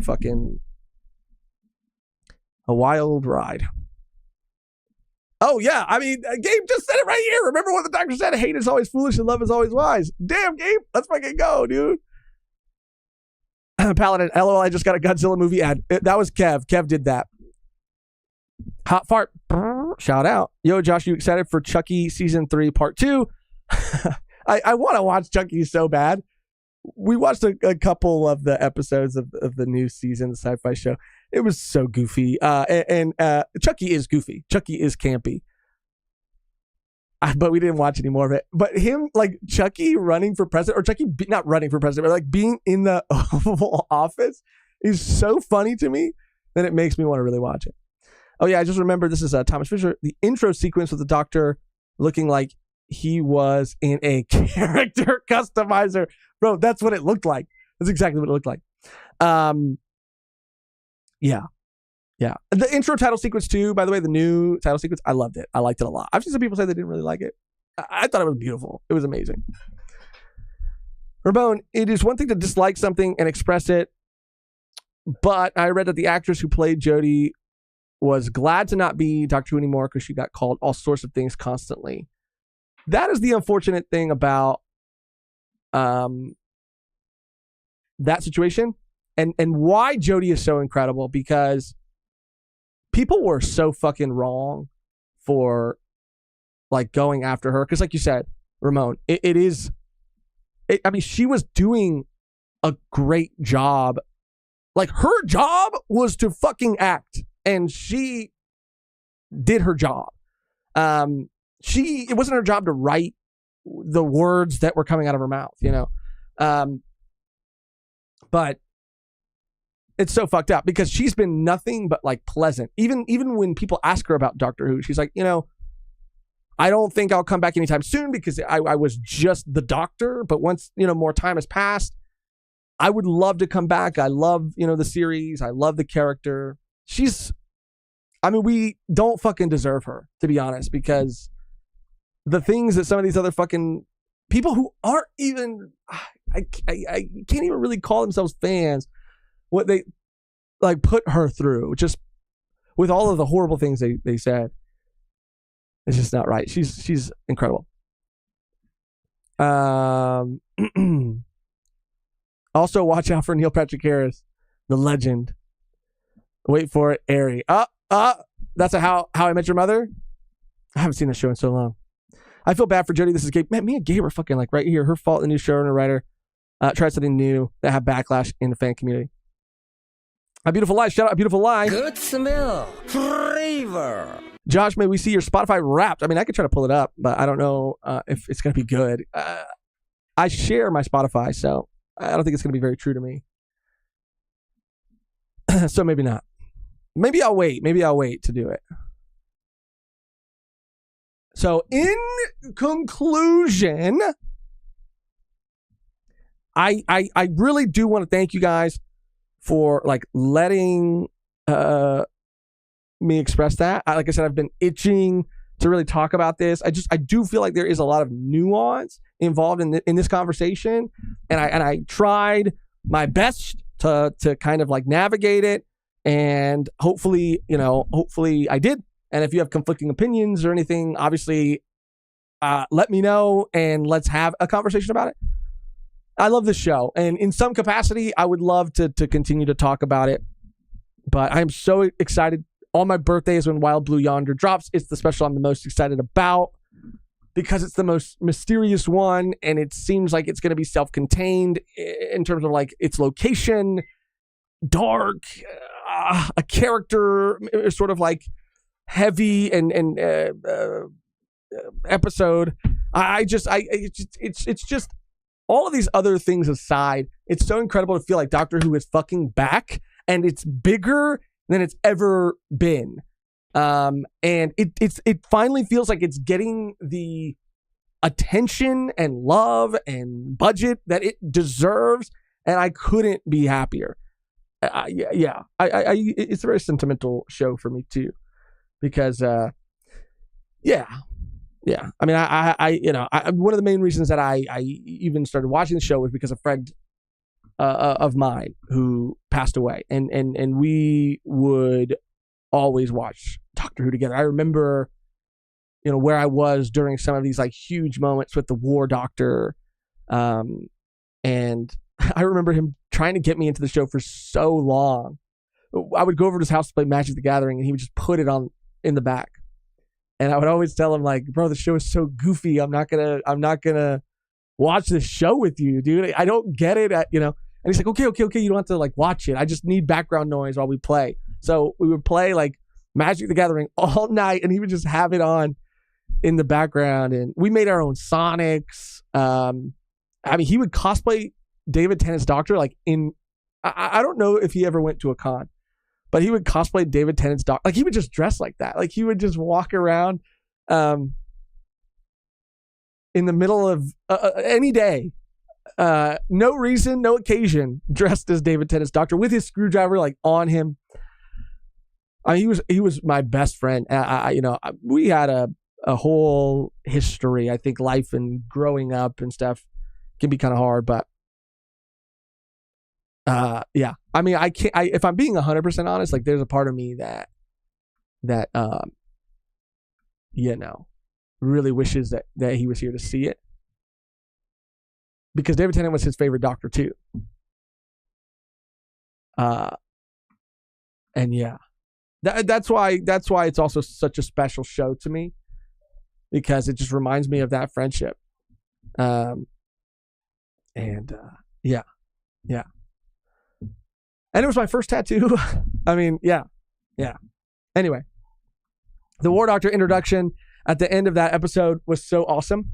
I remember when it was premiering, I was in his room, and his room was a mess all the time, like an absolute mess. And I was like on this like broken recliner, and we were both watching it, and we were like, what the fuck? Like, I got up out of the recliner, like the arm like fell off, because if you didn't like hold the arms in, the chair would like splay open.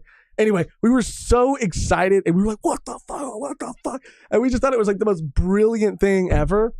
That was so fucking lit. And that's kind of why, because Matt was when I really, really, really like came on.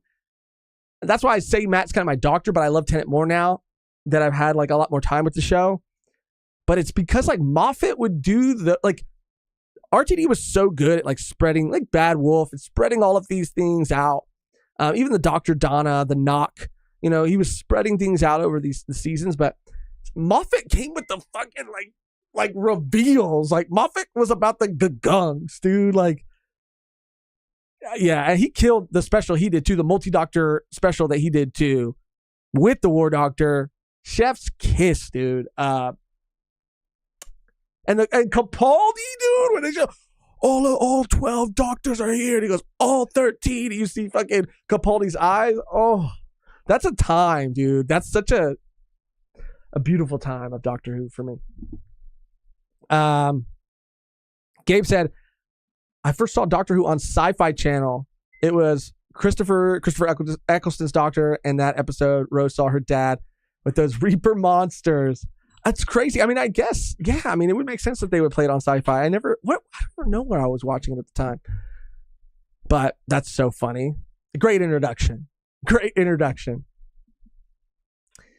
Presenting David Hurt as the Doctor chills. Gene, yes, dude, yes. All 13 still gives me shivers. Yes. Oh, bro. Voting for Bebop. This is not in the face Voting for Bebop because it's slightly more fun and cheery than Vinland.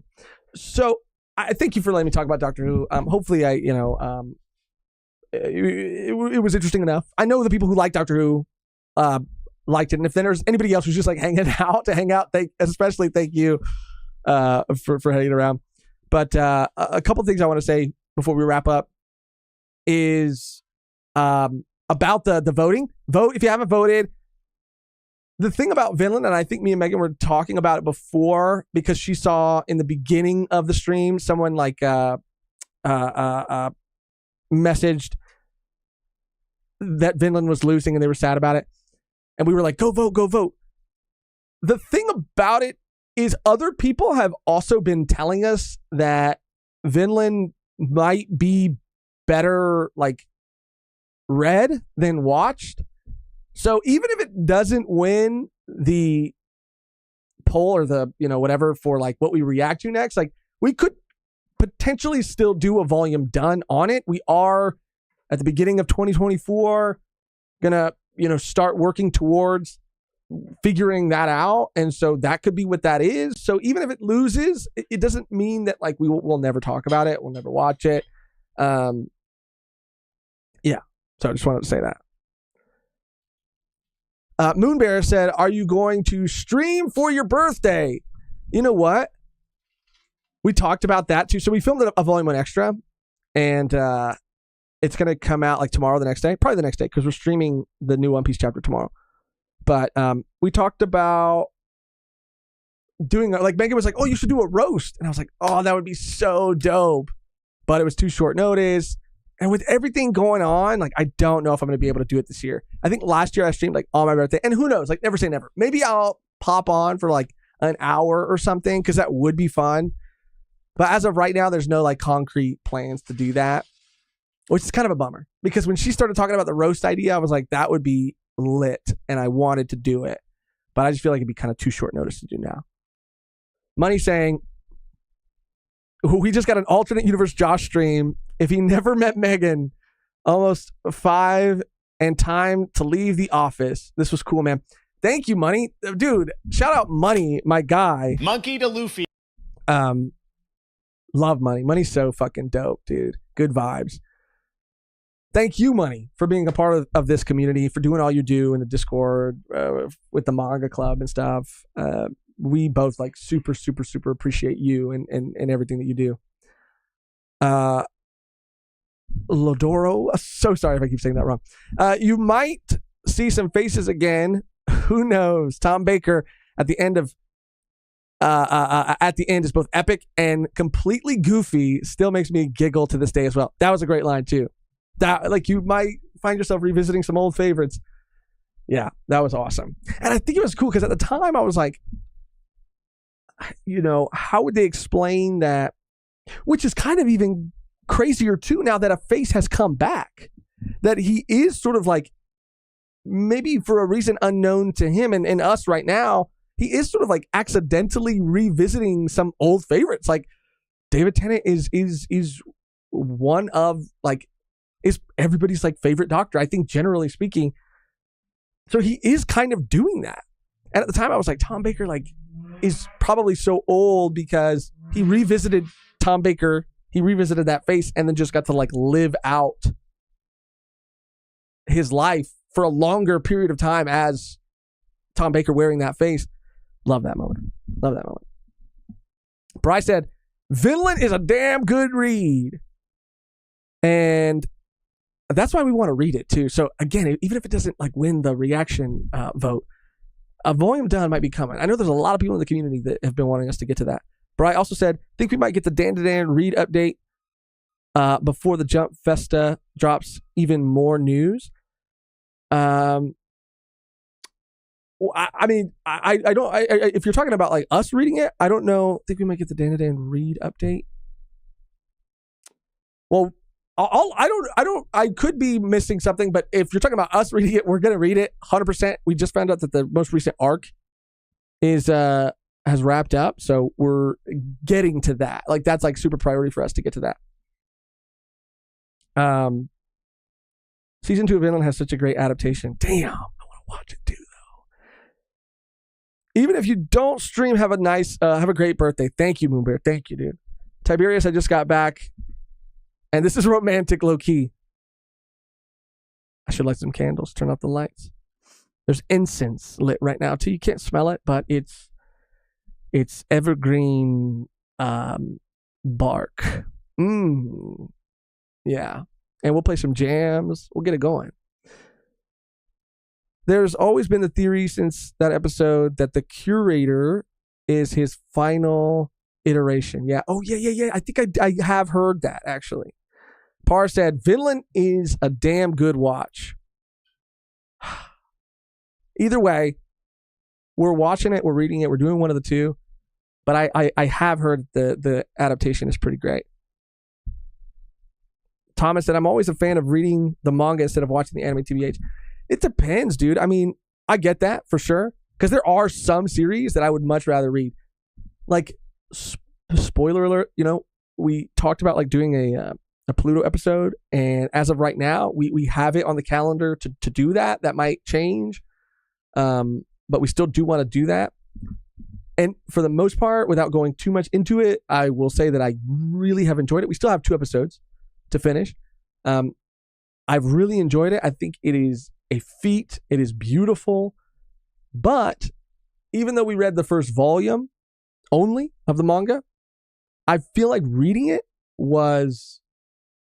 I enjoyed reading what I read more than I enjoyed watching what I read, if that makes sense.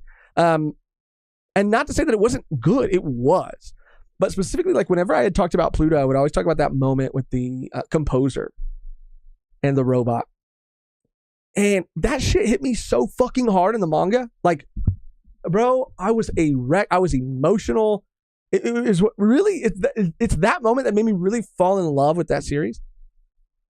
And I guess my expectations were high in the anime. But when it was adapted in the anime, I didn't hit as hard. And not to say that it wasn't good. I just did prefer reading it. Need to go back to a classic and check out Yu Yu Hakusho. I mean, again, like my memory of Yu Yu Hakusho is it just coming on, like whatever it would come on, like random episodes would come on, like that, and Inuyasha. Like I've seen so much Inuyasha, but like I have no idea what it's about because I would watch them out of order and like fall asleep during like the middle of them. You know what I mean? Oh, Bryce said, yeah, sorry, man, you guys. Okay, I you know what's so funny, Bryce? I didn't want to assume. Like, I didn't want to assume, and then you'd be like, not that you would be this way, but like, I just didn't want to assume that you'd be like, that's cool that you guys are going to read it, but I was talking about this other thing, and I would have felt goofy and silly. That's why I was so like, trepidatious. But yeah, dude, we're fucking reading that shit. It's moving up on our priority list because we didn't know. It's so funny. Me and Mehgan were like around the calendar, I think last month. And we looked and it didn't look like the arc was wrapped up yet. But today, people in the chat and even Kev let us know that the arc is wrapped up. So best believe we're hopping into that shit, especially with the hype around the anime adaptation. Like it was always our plan to talk about it as soon as that arc was wrapped up. But now that the trailer's out too, come on, dude, let's go. Those late night Toonami days, bro. Those were the days, dude. Bro, that's why I would fall asleep watching like the most random shit. Like I'd fall asleep watching like Shin-Chan, Inuyasha, Yu Yu Hakusho. And then I'd wake up and be like too lazy to change the TV and just watch like, I mean, what were the kids shows that were coming out on Cartoon Network? Or even sometimes Nick, because there'd be Nick at night. Bro, I just wake up and watch Bob the Builder. Like as a, 19, 20-year-old, I would just be too lazy to change the channel and would wake up and I watch, Higglytown Heroes and Bob the Builder or whatever the fuck was on. Those were the good old days, Thomas Fisher, I prefer manga as a format, so I only ever just watch anime originals. If the anime is an adaptation, I'd rather just read the OG manga. And I totally get it. But there are some, like, I feel like there are some anime adaptations, and it is rare, but I feel like some anime adaptations do elevate the source material, but it is rare. So I get it. I mean, I think reading the manga is always the safer bet, for sure. Tiberius said, Ed and Eddie, banger. Fucking banger, dude. Cosplay for Dandadan Space Globalist arc review? Bruh, Tess, don't even get me fucking started right now, dude. I have been itching to make something. The last thing I made was this Mihawk sword. Oh, I forgot to take that red tape off of it. That's the weapons check. thing, so they know that my cardboard sword isn't gonna hurt anybody. But I've been itching, dude. I've been itching because I don't know when Egghead's gonna end. It doesn't feel like it's gonna end anytime like super soon. But I want to start chipping away at that, making that, and I've really been also wanting to make like a Dandadan cosplay. I think that'd be so fucking lit, dude. So lit. Oh, but it's just time. But I'm gonna talk to Mehgan. I'm gonna talk to Mehgan about it. I can say that Dandadan finished a big arc and then a short arc. You would read both? Oh, that's what someone was talking about. Because the last one that we covered, like in video format, was the Kaiju arc. And so I think the Space Globalist arc was the long one. And I had the like wiki with the chapters pulled up. Or the arcs pulled up. Let me see. Dandadan manga arcs. And because someone else said that too, like, oh, there's 2 arcs out. But it's not on the wiki. Space Globalist arc. But either way, I mean, depending on how many chapters exactly, we might just cover both to catch completely up. Possibly. And honestly, probably, but I don't know for certain. For certain, I have to talk to Mehgan about that. 24 hours feels like it gets shorter as you get older. 33 guy hands. Bro, yeah. It's so funny. 24 hours feels so, like, it feels like nothing sometimes. It feels like nothing. I mean, Mehgan were even talking about that too. Like, when you were a kid, like, how long is summer vacation? Like, we were just talking about that. How long is summer vacation? So, approximately 2 to 3 months. So, I think, like, let's say, like, average, like, 2.5 months, right? Or meeting in the middle. I remember as a kid, that shit felt like an eternity. It felt like like a whole another lifetime. And it's just like to like go back and be like, oh, it was 2 months or 2.5 months. It's crazy. It's crazy, dude. It's crazy how, I don't know, dude. We fucking perceive time differently now. So chapters 121 and 128 is that short arc, I'm assuming, right?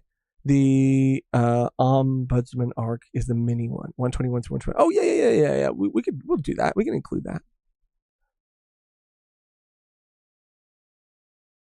Yeah. All right. I think it's 3 p.m. I gotta make the thumbnail tonight before I go to bed. Go piss and smoke. Tiberius, have a good one. Thanks for stopping by. Thanks for hanging out. Thomas, it's crazy how much faster life gets as you age. I mean, yeah, dude, it's wild. All right.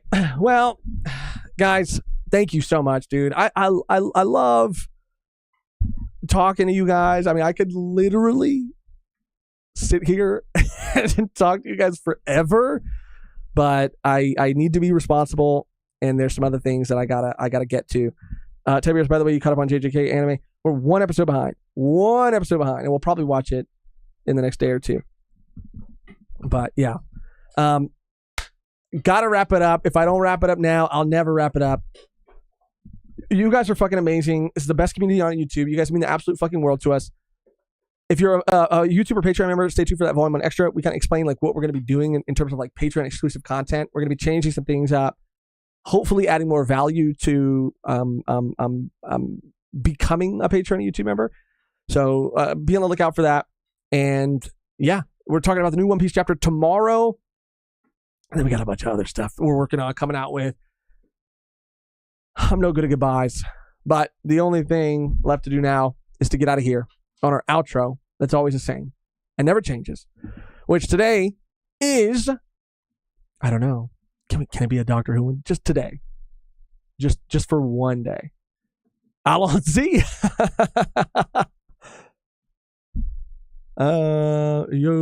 Yodoro. I've read 2 volumes of Dandadan. I keep getting distracted by other things, but I need to get back to Dandadan entering. Yes, dude. Yes. It gets like better and better and better and better And I don't know, I feel like it really finds itself. And again, like it introduces new characters. Oh my God, so good. Poster spot. Oh, beautiful. I said poster Spotify wrapped on Discord. I mean, it's not going to be a good representation of me because I do share it. So, and I feel like the people I share it with listen to it more than I do, but it would still be funny. Bring on the aliens. Okay, Gabe, I like that. Okay, bring on the aliens. You know, this is a Dandadan stream in title and thumbnail, so you're right. Bring on the aliens. That's what we're going with. Thomas said, I don't want to go. I don't. I'm David Tennant. You heard it here. Just kidding. I fucking wish I was, dude. Goodbyes only hurt because what comes before was so special. God, you guys are pulling my freaking heartstrings right now. All right. What did Gabe say? Bring on the aliens. That's what we're doing. Thank you guys for watching. Thank you guys for listening, your support. Thank you for hanging out and talking. You guys are the fucking best. You're going to see a new outro screen. And there's going to be nothing on the outro screen when you see it. So it's going to look weird. But after the video, the live processes, and we're able to like add the stuff to it, it's going to make sense. But yeah. Until next time, bring on the aliens. Oh, shit. Bring on the alien. Oh, because that could work for Doctor Who, too. Oh, shit. Bring on the aliens.